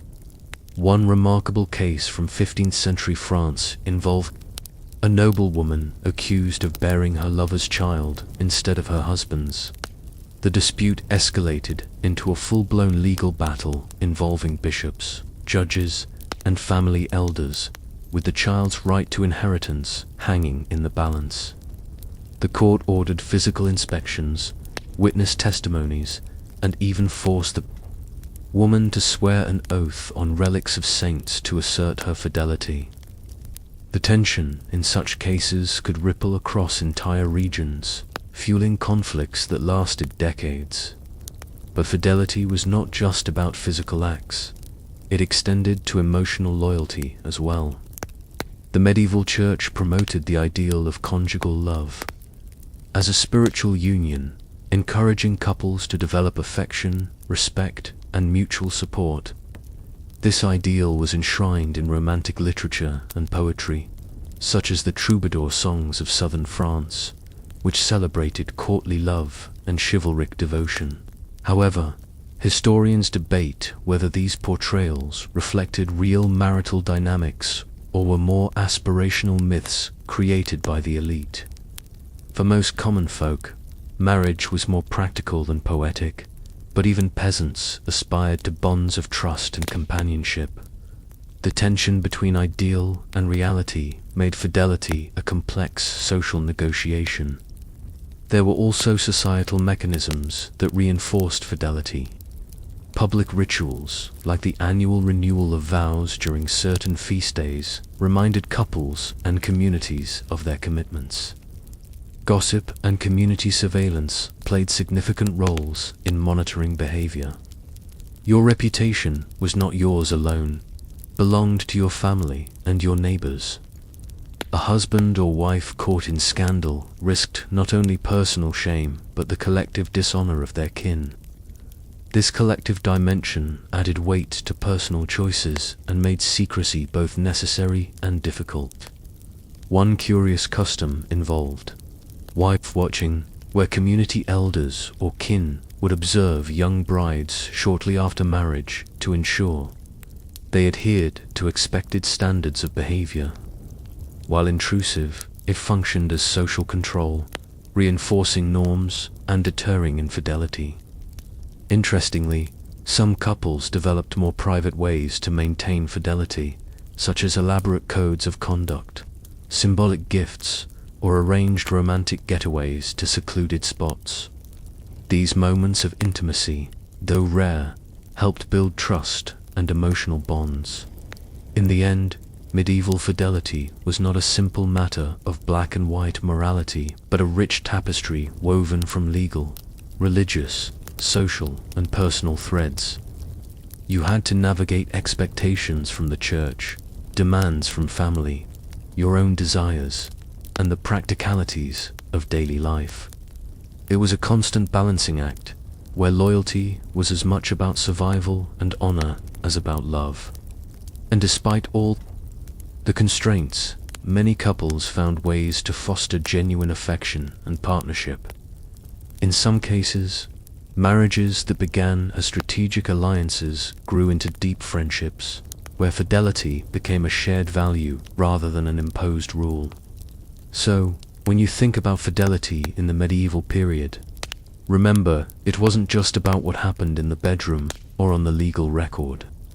It was a complex social contract, a dance of power, emotion, faith, and survival that shaped the very fabric of medieval society. As your marriage continues to unfold under the heavy canopy of medieval custom and expectation, it's crucial to understand how the concept of inheritance, interlaced with marriage rules to shape nearly every decision you and your spouse would ever make. Inheritance wasn't just about passing down wealth. It was the lifeblood of families, the key to maintaining status, property, and power across generations. Marriage was the legal mechanism that controlled this precious flow. From the moment you said your vows, you became a crucial link in the chain that bound past, present, and future together, ensuring that your children and your husband or wife's family would retain their holdings and influence. Now, inheritance. Laws varied widely across medieval Europe, but most shared some fundamental quirks that still cause historians heated debates. The most famous is primogeniture, a rule stating that the eldest son inherits everything, often leaving younger siblings with little or nothing. This custom was especially prominent among the nobility and landowning classes, designed to prevent the fragmentation of estates, but it had profound social consequences. For one, it put enormous pressure on married couples, especially wives, to produce a healthy male heir. If you were a wife and only gave birth to daughters or sickly sons, your position at court, at home, and in your husband's affections could become precarious. Some wives faced accusations of infertility or worse, and one fringe but chilling practice was the use of poison or witchcraft allegations against barren women or those who failed to produce a male heir quickly enough. On the other hand, if you were a younger son, you faced your own dilemmas. What to do with your life when your inheritance was effectively zero. Many younger sons entered the clergy, the military, or married heiresses strategically to regain wealth. As a married couple, your children's futures hinged on these inheritance customs. Daughters might receive a dowry but rarely inheritance, pushing them into marriages arranged to consolidate alliances rather than for love. Sometimes, families would negotiate intricate agreements to provide some form of jointure or financial support to daughters, but it was a pale substitute for land ownership. One mainstream historical fact is that these inheritance practices helped stabilize feudal societies by keeping estates intact. But they also sowed the seeds for sibling rivalries, legal disputes, and even civil wars when the line of succession became contested. You might have heard about the Wars of the Roses in England, where competing claims to inheritance through marriage and bloodlines led to decades of violent conflict. So, your marriage wasn't just a personal bond, it was a strategic move on the chessboard of dynastic politics. But beyond primogeniture, local customs created wild variations that could change the fate of your children dramatically. For example, in parts of northern France and Germany, partible inheritance was practiced, where land was divided among all sons equally, which sometimes led to the breaking up of estates into smaller, less viable plots. This could force younger sons to seek fortunes elsewhere, perhaps as knights-errant, merchants, or clerics. In other regions, daughters could inherit in the absence of sons, especially if the family was wealthy or the land was under certain legal frameworks. This led to heiress marriages, where marrying a rich heiress became a way for ambitious men to gain status and land. adding another layer of complexity to marital negotiations. You might find it odd today, but a woman's value in marriage was often calculated precisely by the size of her dowry and potential inheritance. Families competed to arrange matches that would secure or expand their holdings, sometimes resulting in multiple marriages or betrothals contracted at birth. This is where the bizarre custom of marriage markets or public negotiations comes in, where families would meet, barter, and agree on terms like livestock, land, money, and future political support. A husband and wife often had little say in these arrangements, which sometimes led to lifelong resentments or strange alliances. Interestingly, the legal details of inheritance also impacted what happened after the death of a spouse. Widows and widowers often received dower rights, a portion of the deceased spouse's estate meant to support them during their lifetime. However, these rights varied widely in generosity and enforcement. Some widows became powerful landowners, running estates and controlling significant wealth. Others were left destitute, vulnerable to pressure to remarry quickly or surrender their rights to male relatives. The church sometimes intervened, advocating for widows' protection, but enforcement was inconsistent. One recorded case from medieval England tells of a widow who successfully defended her dower rights in court against her late husband's greedy brothers, a rare but inspiring example of female agency. But these inheritance customs weren't just about money and land, they also influenced marital behavior and social roles. If your child stood to inherit a vast estate, the stakes for fidelity, legitimacy, and social conduct skyrocketed. Accusations of adultery could delegitimize heirs and trigger protracted legal battles.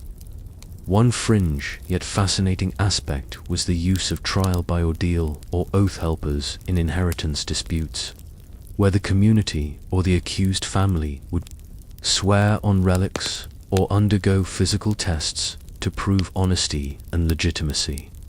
Imagine your marriage marked not only by vows but by public rituals verifying your children's right to inherit. The pressure was immense. Meanwhile, families also used marriage to secure peace treaties, form political alliances, and expand influence. It was common for royalty and nobility to marry off children to foreign houses, cementing alliances that could shift the balance of power in kingdoms.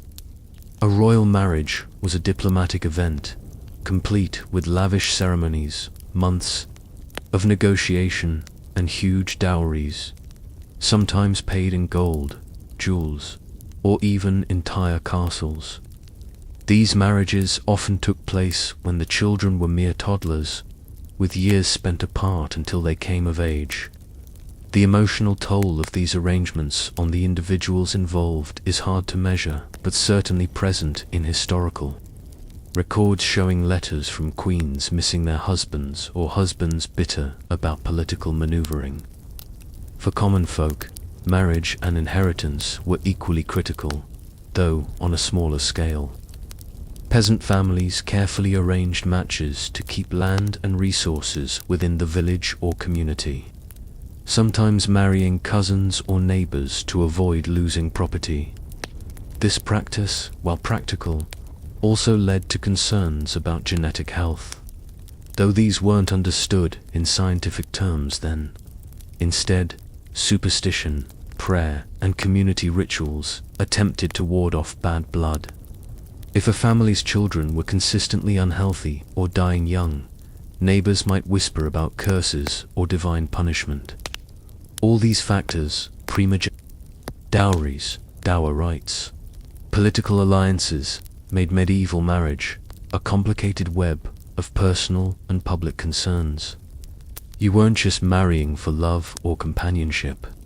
You were marrying to secure your family's future, your children's legitimacy, and your social status. The stakes were enormous, and the rules rigid. and the consequences of failing to adhere to these norms could be devastating: loss of property, social exile, or violent conflict.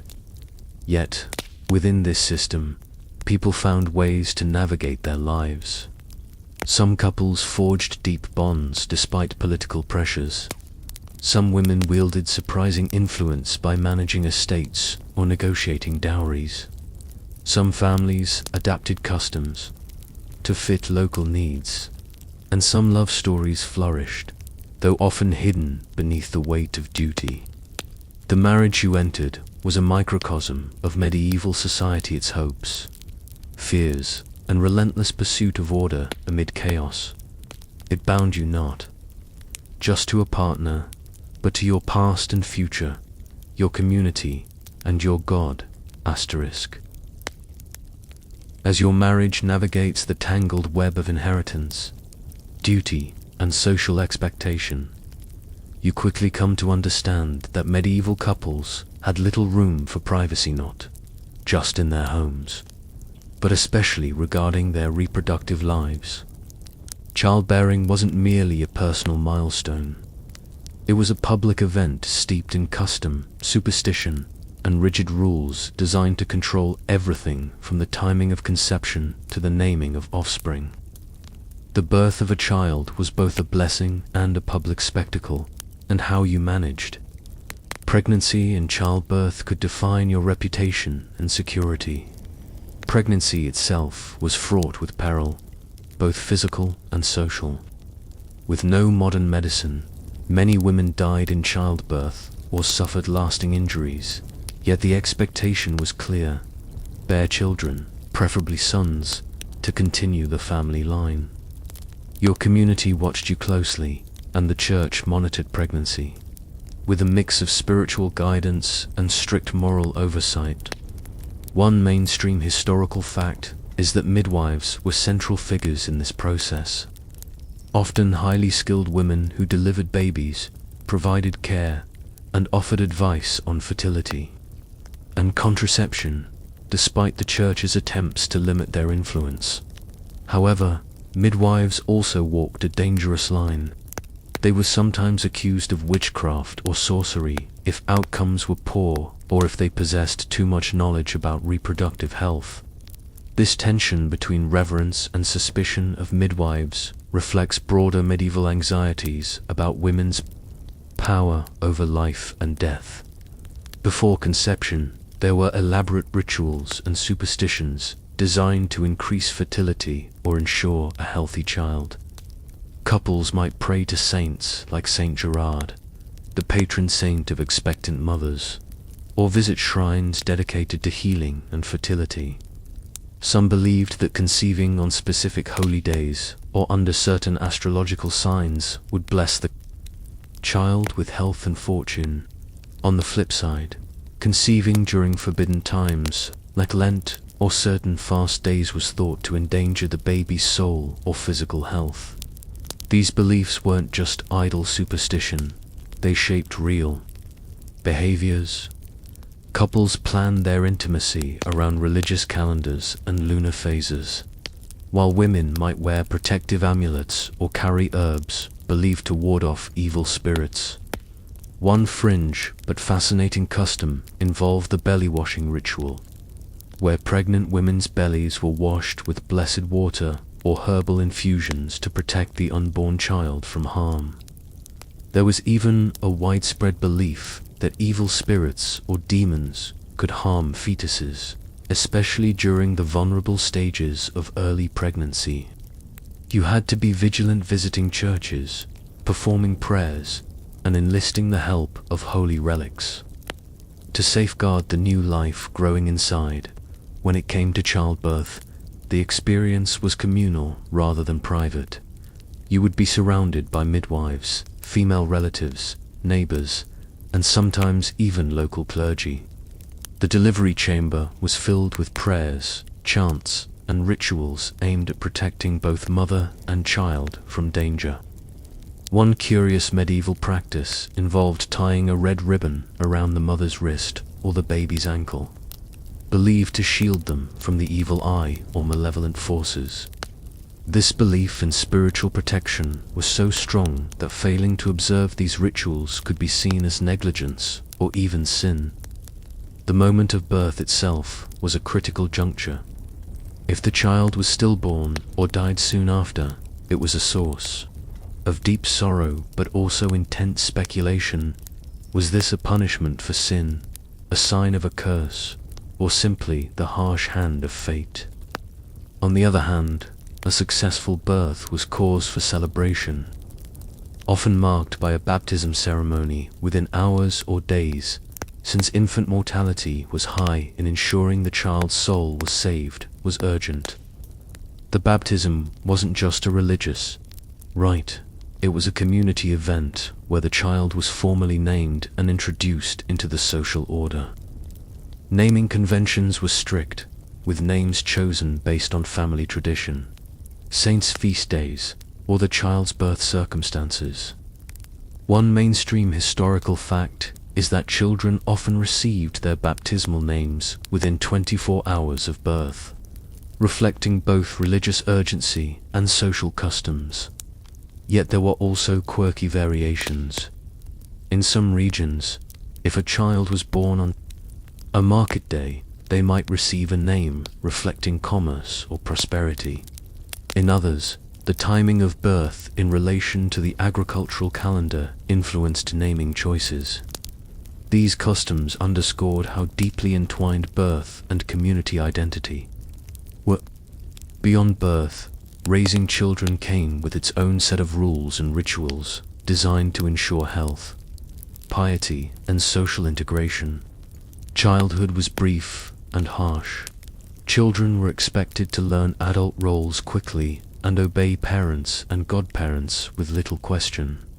Education, if available, focused on religious instruction, practical skills, and social etiquette. You were taught from an early age to respect church authority, honor family hierarchy, and prepare for your future roles, whether as a peasant farmer, noble lord, or religious figure.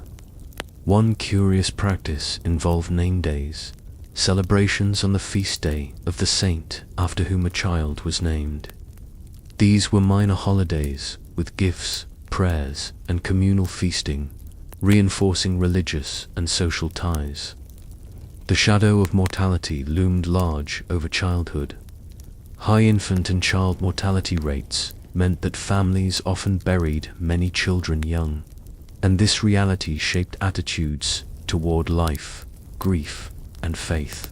Parents were advised to pray regularly for the souls of deceased children and to trust in God's mercy. The church offered solace but also insisted on strict adherence to religious duties, reinforcing the idea that suffering had a divine purpose. You might find it surprising that in some regions, families held wake nights, where the community gathered to keep vigil over the body of a deceased child, offering prayers, songs, and sometimes even storytelling. These gatherings were both mourning rituals and social affirmations, reminding everyone of the fragility of life and the importance of faith. Another fascinating and somewhat eerie custom was the use of mortuary rolls, documents circulated among monasteries and churches requesting prayers for the dead. When a child died, their name might be added to such rolls, linking the family's grief to a wider spiritual network. Throughout childhood, family and community roles were tightly controlled, and marriages for children could be arranged even before they were born. Betrothal was often a formal contract, sometimes sealed with gifts, dowries, or political agreements, binding to families long before the couple met. These early arrangements were intended to secure alliances, manage property, or resolve disputes. Although love might blossom later, the initial contract was rarely about emotion. This early betrothal system was so embedded in medieval society that breaking it could lead to legal consequences, financial penalties, or social disgrace. Some cases even resulted in annulments if one party married outside the agreement, highlighting how marriages functioned as social contracts beyond personal choice.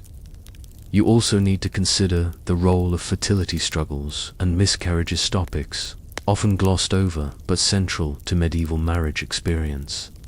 Fertility was a sacred blessing, but miscarriages were common and viewed through a complex lens of medicine, faith, and superstition. Women who suffered multiple miscarriages might be suspected of sin or witchcraft, while others sought medical remedies ranging from herbal potions to prayers and pilgrimages. The emotional toll of these losses was profound, though rarely recorded explicitly in historical texts. However, some letters and diaries reveal deep sorrow, resilience, and faith in the face of repeated tragedy. You might also find it surprising how medieval medicine tried to address reproductive health. Treatments included everything from bloodletting and diet adjustments to charms and amulets. Some remedies were surprisingly effective, while others were clearly harmful. Medical knowledge was a blend of classical theory, folk wisdom, and religious doctrine, making pregnancy and childbirth a precarious venture. Finally, the relationship between children and parents shaped the long arc of marriage and family life. Children were expected to care for aging parents, inherit estates responsibly, and continue family traditions. Marriages were seen as not only personal unions, but investments in future generations. This intergenerational focus meant that family conflicts over inheritance, behavior, or loyalty could strain marriages and disrupt social harmony. To sum up, medieval marriage was inseparable from reproductive cycles, community involvement, religious ritual, and social expectation. Your role as a spouse encompassed not only personal affection, but participation in a web of customs, beliefs, and pressures surrounding birth, child-rearing, and family continuity. In a world where life was fragile and faith central, the rhythms of marriage echoed the rhythms of nature, society, and the divine, guiding every heartbeat, every prayer, and every hopeful new life. Asterisk.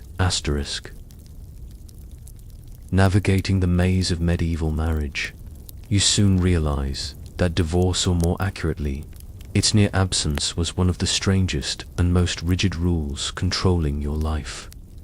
Unlike today's world, where ending a marriage can be complicated, but at least possible, in the Middle Ages, marriage was considered a lifelong sacrament, almost impossible to dissolve.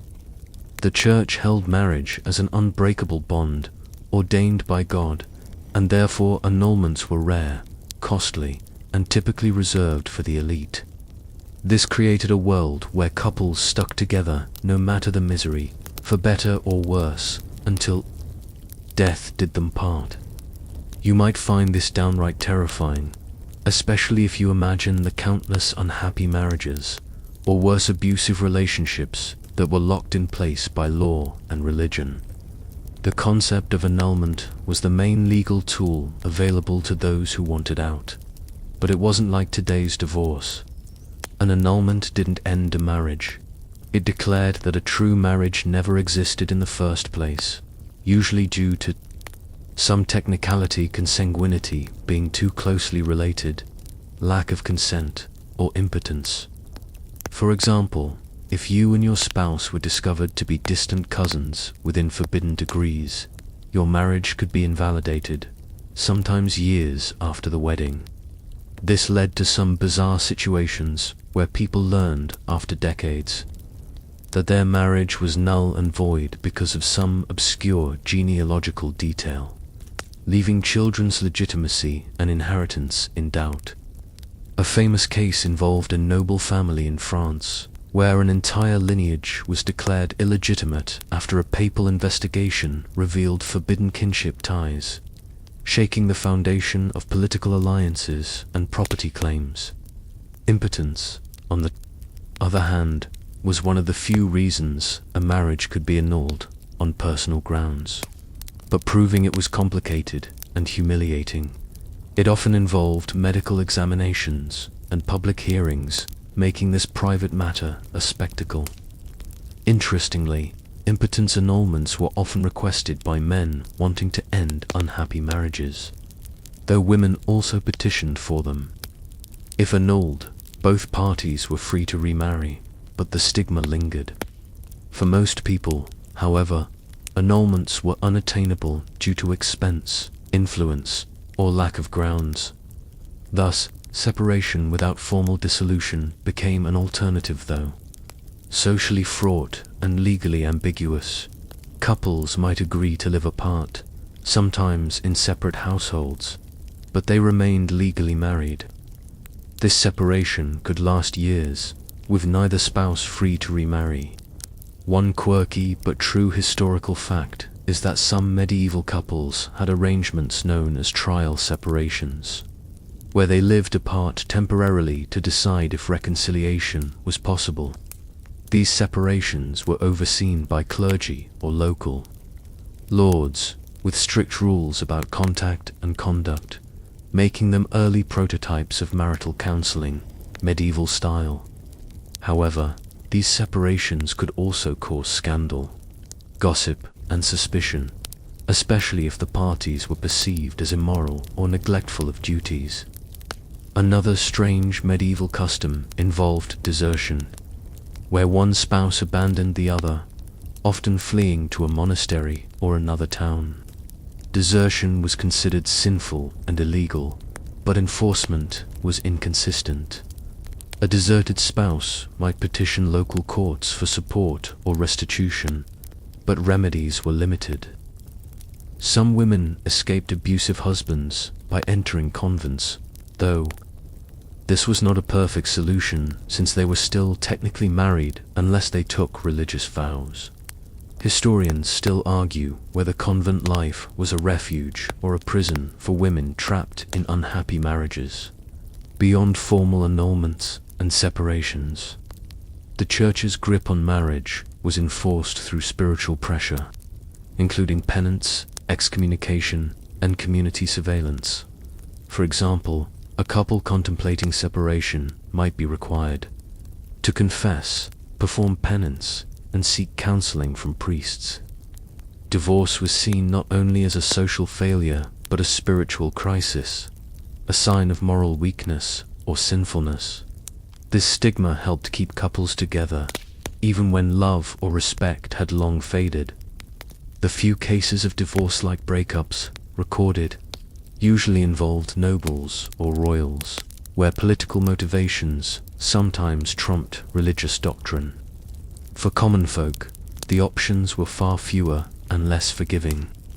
You might also be surprised to learn about the role of marriage compacts and contracts, which, while not allowing divorce, sometimes included clauses about separation or property division in case of discord.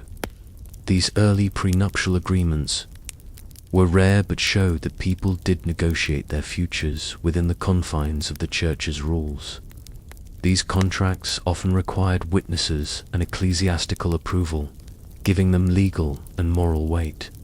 Another fascinating detail involves the role of the community and extended family in enforcing marital fidelity and preventing separation. Neighbors and kin often acted as mediators in disputes, sometimes imposing penalties or compelling reconciliation. This communal approach meant that marriage was not just a private matter, but a social institution upheld by collective norms and enforcement. Imagine your quarrel becoming the subject of town gossip, with the entire village trying to help. You stay together. There were also notable exceptions where local secular laws permitted forms of divorce or separation, but these were generally outside Church doctrine and often met with suspicion or hostility. For instance, in some Scandinavian regions, divorce was more accepted, sometimes based on mutual consent or specific grounds like adultery or neglect. These regional differences highlight the patchwork nature of medieval marriage laws, and the tension between local customs and church authority. The prohibition against divorce also affected remarriage.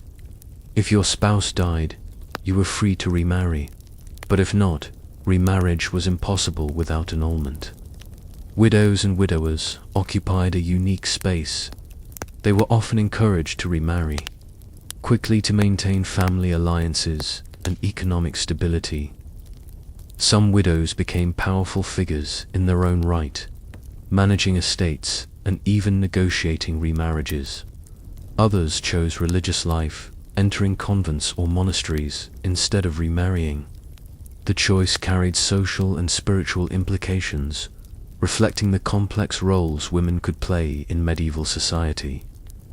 To add to the complexity, marriage vows themselves were sacred, invoking God as witness and promising lifelong fidelity. Breaking these vows wasn't just a personal failure, but a sin against divine order. This religious framing created a powerful psychological and social deterrent to ending marriages. People internalized these beliefs, often staying in unhappy or even dangerous marriages out of faith and fear of eternal punishment. You might find it fascinating that some medieval couples renewed their vows annually on special feast days, reinforcing their commitment and seeking divine blessing.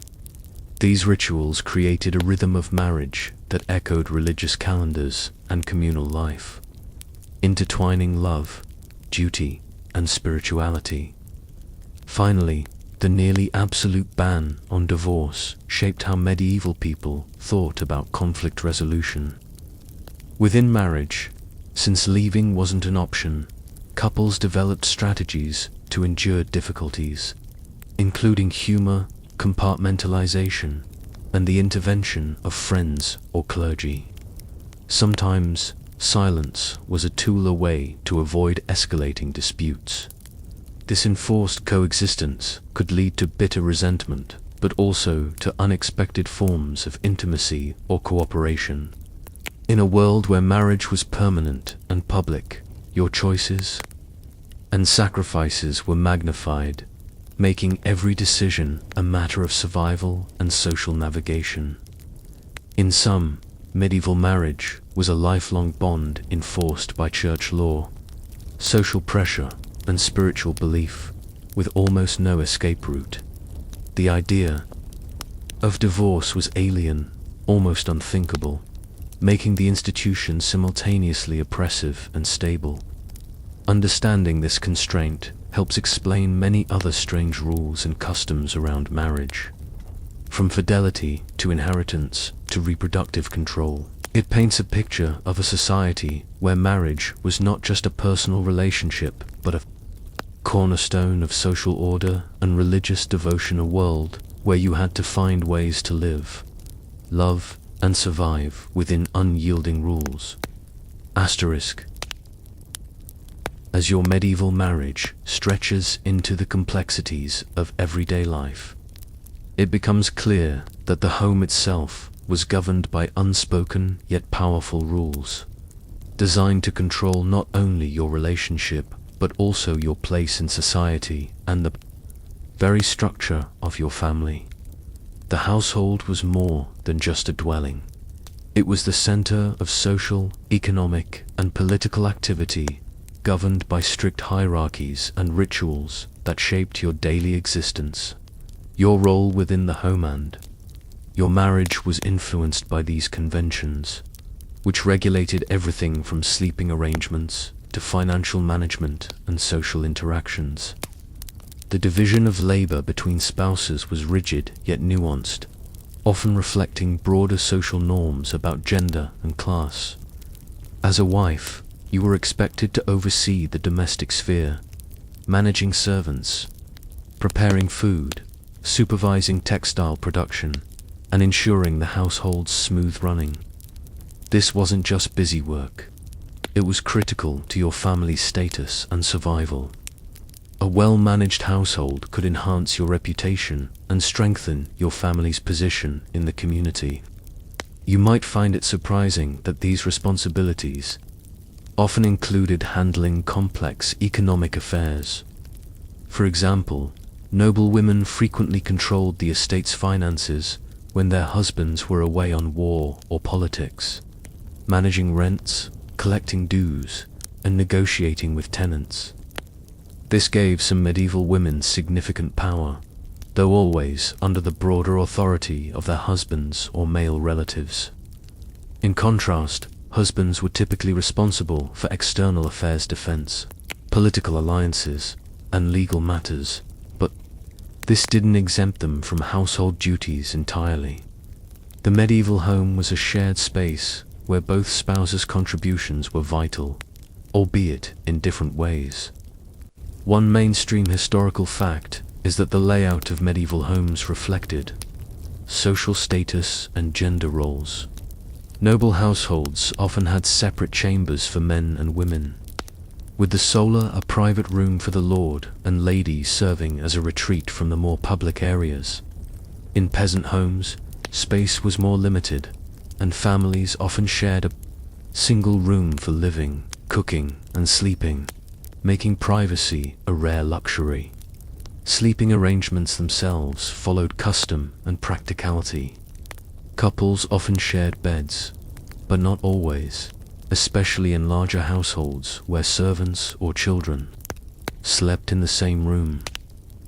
The idea of separate beds wasn't uncommon, especially if health concerns or social norms dictated it. Sometimes, noble families arranged beds to reflect hierarchy, with the lord and lady's bed elevated or isolated. A quirky but telling tidbit involves the use of bed warmers, metal pans filled with hot coals used to heat beds before sleep. These were especially necessary in drafty stone castles, and their presence underscores the challenges of comfort in medieval homes. Social rules governed not just the physical space, but also communication within the household. Couples were expected to maintain decorum and respect, with displays of anger or disagreement often frowned upon in public or before servants. However, medieval letters and diaries reveal that private quarrels, humor, and affection were common, showing a complex, emotional life behind formal appearances. Financial management was another critical aspect where marriage rules played out daily. Dowries, joint estates, and property rights had to be negotiated and maintained carefully. A wife's dowry was often managed by her husband, but technically remained her property, creating potential conflicts if the marriage faltered. Some women took active roles in defending their property rights, especially widows who controlled dower lands. These financial entanglements show how marriage was as much a business partnership as a personal one. One fascinating detail is the existence of marriage settlements, formal agreements drawn up before or during marriage, specifying how property would be managed, inherited, or divided in case of death or separation. These contracts, often witnessed by local officials or clergy, were legal documents designed to protect family interests and prevent disputes. They remind us that medieval marriage was deeply intertwined with legal and economic concerns. The household also served as a microcosm of society, with a strict hierarchy of servants, relatives, and guests all playing roles in the marriage drama. Servants were bound by loyalty to their lords and mistresses, but also by intricate rules about confidentiality, obedience, and behavior. Their presence added layers of complexity to marital life, as they were often the eyes and ears of the community within the home. Gossip, secrets, and alliances formed behind closed doors could influence marriages profoundly. For example, a servant's knowledge of an affair or dispute might escalate tensions or even lead to legal consequences. Hospitality was another crucial aspect of household life, governed by marriage rules. Hosting guests, feasts, and ceremonies was a way to display status, forge alliances, and affirm social ties.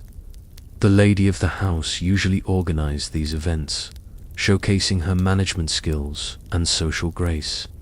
A lavish feast or successful gathering could enhance a family's reputation, while failures might lead to ridicule or loss of standing. Medieval etiquette dictated every detail, from seating arrangements to food presentation, reflecting the marriage's public face. Religion also permeated household life, with daily prayers, blessings, and observances marking time and space.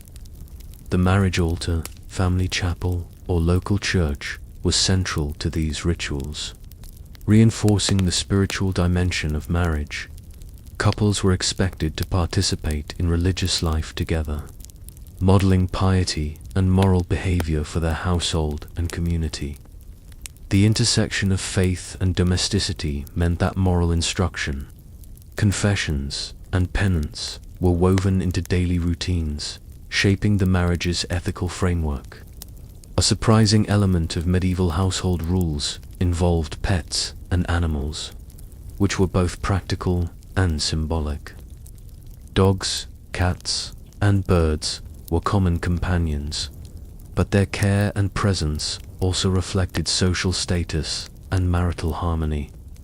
For example, certain breeds of dogs were associated with loyalty and protection, qualities expected in marriage. The presence of animals in household imagery and literature often symbolized virtues or vices, linking everyday life to moral lessons. Throughout your marriage, these household rules and routines created a structured environment where roles were clearly defined but allowed for some negotiation and flexibility. The balance of power between husband and wife varied widely depending on class, personality, and circumstance, but the home remained a stage where societal expectations played out in intimate detail. In this way, marriage was not just a private relationship, but a social institution upheld by rituals, hierarchies, and shared norms embedded in the very walls of your home.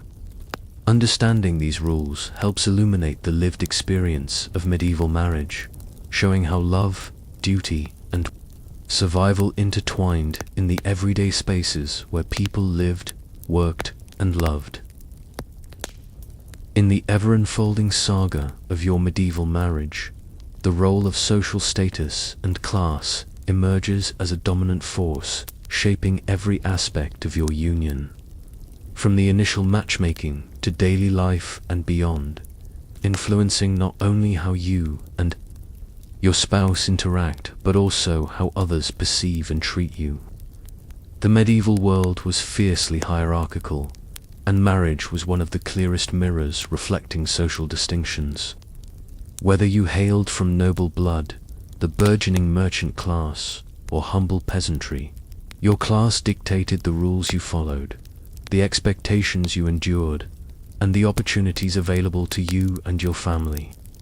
In noble circles, marriage was a strategic game played with meticulous attention to lineage, alliances, and inheritance. Your parents probably arranged your marriage not for love but to strengthen family ties, secure peace between rival houses, or consolidate wealth and land. A dowry was more than a gift. It was a critical financial transaction that could make or break a family's fortunes, sometimes amounting to vast estates or treasures. You likely exchanged vows, wearing sumptuous garments, surrounded by a court, eager to witness the union that could alter political landscapes. One mainstream historical fact here is that royal and noble marriages often involved months of negotiation, involving diplomats, lawyers, and church officials, with contracts outlining precise conditions about property, succession, and obligations. Breaking these agreements wasn't just a family matter, but could spark wars or treaties. Yet, beneath this grandeur lay a surprisingly personal and often precarious emotional reality. As many aristocratic couples had little choice in their partners, and were thrust into marriages that tested their endurance and adaptability. Meanwhile, if you were part of the rising merchant class, your marriage carried a different set of priorities, blending economic ambition with social aspiration. Merchants sought to solidify their growing wealth by marrying into established families, or forming alliances with influential guild members. Your wedding might have been less ostentatious than that of nobles, but still a significant social event, demonstrating your family's status and aspirations. Merchants placed considerable emphasis on reputation, as their survival depended on trust, contracts, and networks. Marriage was a means of embedding yourself firmly within these webs, creating mutual obligations and reinforcing social capital. Fascinatingly, merchant marriages sometimes allowed for more negotiation and personal choice, reflecting their commercial savvy and flexibility. Among peasants and rural folk, marriage was often governed by pragmatic concerns such as land, labor, and local customs rather than grand alliances or wealth. Your parents arranged your match to ensure the continuity of the farm or craft, preserve the community's stability, and secure support networks. Weddings were community affairs, filled with folk traditions, songs, and feasts that reflected local culture rather than courtly sophistication. While you had less formal education or legal protection, your marriage was no less important in maintaining social cohesion and economic viability. Peasant marriages often emphasized cooperation, hard work, and mutual survival. A quirky but revealing tidbit involves the diverse wedding customs that varied dramatically from region to region. Some communities celebrated with horse races, others with elaborate dances, and some with unique rituals like the bridal capture, where the groom kidnapped the bride in a playful mock abduction. These customs reflected a blending of pagan traditions and Christian ceremonies, underscoring how deeply intertwined class and culture were in medieval marriage. Social status also affected gender roles and power dynamics within marriage. Noble women might wield influence through managing estates or acting as regents, yet they remained subject to patriarchal structures that limited their autonomy. Merchant women could participate in business, especially if widowed, but generally remained under male authority. Peasant women labored alongside their husbands and often controlled household economies, but faced limited legal rights. Historians still argue whether medieval marriage empowered women more than commonly thought, or simply reinforced male dominance. Debate fueled by patchy records and varying regional practices. The class divide extended to the legal realm, where laws governing marriage, property, and divorce differed depending on status. Nobles enjoyed access to ecclesiastical courts with complex canon law, while commoners faced local manorial courts or customary law, often less protective of their rights. This disparity affected how disputes were resolved, how property was passed down, and how marriages were arranged or ended. One fascinating historical detail is that some noble families employed entire legal teams to manage marital contracts and inheritance issues, while peasants relied on oral agreements witnessed by neighbors. These differences in legal sophistication created layers of privilege and vulnerability within the institution of marriage. Social status also dictated the scale and style of matrimonial celebrations. Nobles hosted elaborate feasts with minstrels, tournaments, and lavish gifts occasions that displayed wealth and power and reinforced social hierarchies. Merchant weddings were more modest but still significant community events, often blending religious ceremony with public festivities.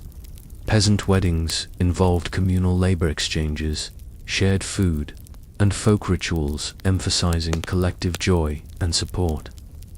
Across all classes, marriage ceremonies served as public affirmations of social order, binding families and communities together. A curious but important element involved the exchange of symbolic gifts during weddings: rings, gloves, coins, or embroidered cloths, each carrying specific meanings about fidelity, prosperity, or alliance. These tangible tokens reinforced the intangible bonds of marriage and social connection. Social pressure also played a critical role in maintaining marriage norms. Your behavior as a spouse was constantly observed by family, neighbors, and community leaders. Deviations from accepted roles, such as infidelity, cruelty, or neglect, could bring scandal, ostracism, or legal penalties. Women bore the brunt of these expectations, often held to higher standards of chastity and obedience. But men's conduct was also scrutinized, especially when it threatened family honor. Community mechanisms, such as gossip networks, public shaming, and mediation by elders or clergy, enforced conformity and resolved conflicts.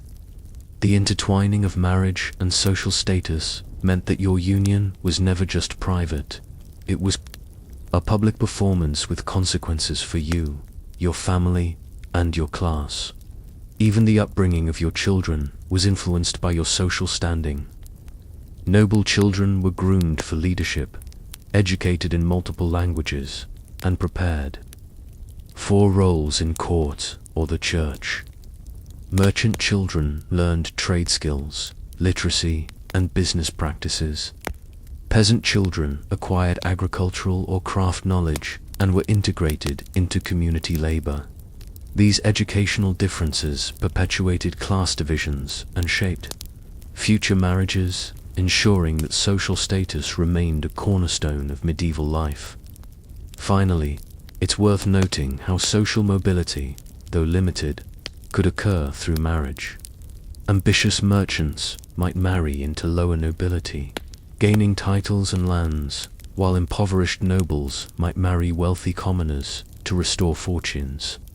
These matches often stirred controversy and were carefully negotiated to maintain appearances and rights. Historians debate how common such upward or downward social moves were, but they highlight marriage's role as a tool for shaping social landscapes. So, in your medieval marriage, social status was the invisible hand guiding your choices, shaping your experiences, and defining your place in the grand social tapestry. From lavish courts to humble cottages, marriage bound individuals into the complex hierarchy of medieval society, reinforcing class distinctions while occasionally allowing for surprising flexibility and personal agency. It was a relationship not only between two people, but between families, communities, and social orders, a bond where love, duty, ambition, and survival intertwined inextricably. As your journey through the labyrinth of medieval marriage nears its conclusion, it's essential to reflect on the extraordinary ways that religion governed every moment of your union, weaving an unbreakable spiritual thread that held you, your spouse, and your entire family together under the watchful eyes of God, the Church, and community. Marriage wasn't merely a social contract or a practical arrangement, it was a sacred sacrament, a holy mystery meant to symbolize divine love and obedience, which meant that your relationship was not just between two people, but also a covenant with the divine. From the moment you exchanged vows, invoking God's blessing and calling on saints to witness your promises, your marriage was enshrined within a theological framework that dictated how you lived, loved, and even suffered together. The Church wielded immense power over marriage, regulating everything from who could marry whom to the timing of weddings, the rituals performed, and the resolution of disputes. Canon law, The Church's legal system was often stricter and more complex than secular laws, ensuring that marriages complied with religious doctrine. You might find it surprising that certain marriages were forbidden due to degrees of consanguinity or affinity, basically how closely related you were to your spouse, even by marriage ties. The rules were so convoluted that entire families had to consult church officials to confirm the legality of a match.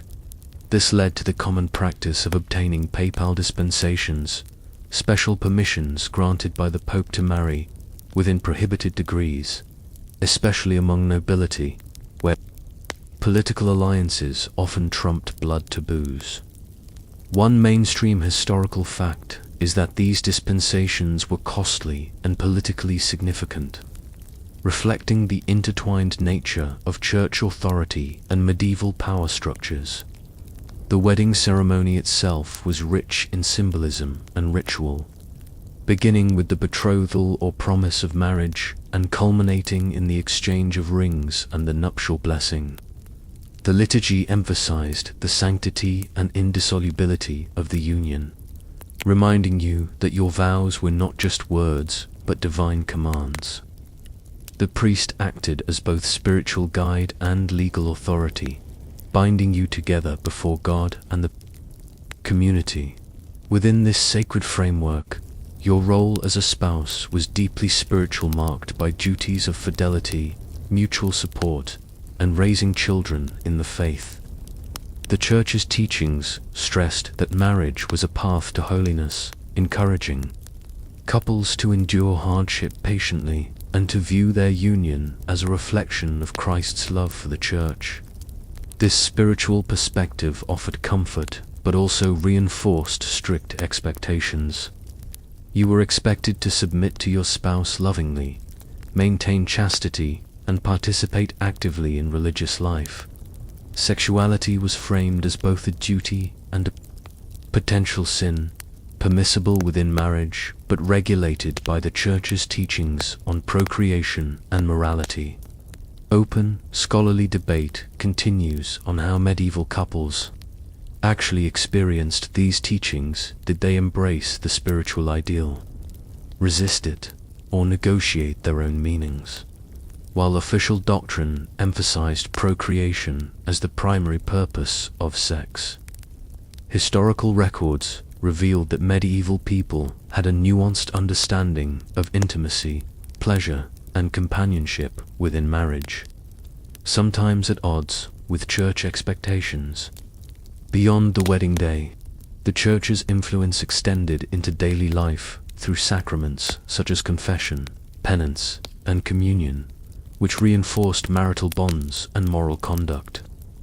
Couples were encouraged to confess sins regularly, including those related to marital disputes or sexual behavior, creating a constant spiritual dialogue within the marriage. Priests often acted as counselors, mediators, and moral enforcers, intervening in cases of adultery, abuse, or neglect. The Church's disciplinary mechanisms, ranging from penance to excommunications, served as powerful deterrents against marital misconduct. Underscoring the seriousness of the sacrament, the Church also dictated the moral framework around issues like contraception and sexuality. While medieval people employed various methods to limit births, including herbal remedies and coital positions, official teachings condemned these practices as sinful.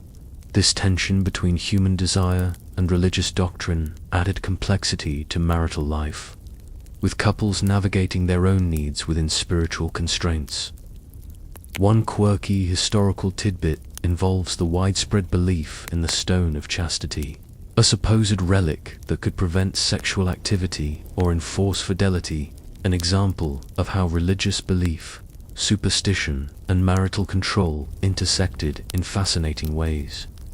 Religious festivals and feast days also punctuated married life, providing opportunities for communal worship, celebration, and renewal of marital vows. These events reinforced the connection between marriage and the liturgical calendar, linking personal and spiritual rhythms, pilgrimages to holy sites, prayers to patron saints of marriage, and participation in local religious customs were common ways couples sought divine favor and protection. Death and the afterlife loomed large in medieval thought, and the Church shaped how marriages coped with loss and bereavement. Widows and widowers were expected to observe mourning rituals, often including extended periods of prayer and abstinence, before remarrying. The Church sometimes encouraged widows to enter religious life as nuns, reflecting the belief that spiritual devotion could transcend earthly bonds. The hope of reunion in the afterlife offered comfort, but also underscored the eternal dimension of marriage as a sacred bond that death alone could sever. Finally, the Church's dominance in marital life reflected broader societal values where faith permeated all aspects of existence. Marriage was a conduit through which spiritual, social, and political orders were maintained. Your union was a reflection of divine will, a building block of Christian community, and a microcosm of medieval civilization itself. This intertwining of faith and family created a world where love, duty, obedience, and hope were inseparable threads woven through every moment. Understanding this religious dimension helps illuminate why medieval marriages were governed by such strict rules, why divorce was unthinkable, and why rituals mattered so deeply. It also reveals the resilience and creativity of individuals who found ways to express affection, navigate challenges, and build lives within this sacred framework. As you rest tonight, imagine the flickering candlelight in a medieval chamber, the soft murmur of prayers, the weight of vows spoken under vaulted stone ceilings, and the enduring human desire for connection, faith, and belonging that shaped every medieval marriage in profound and lasting ways. Asterisk.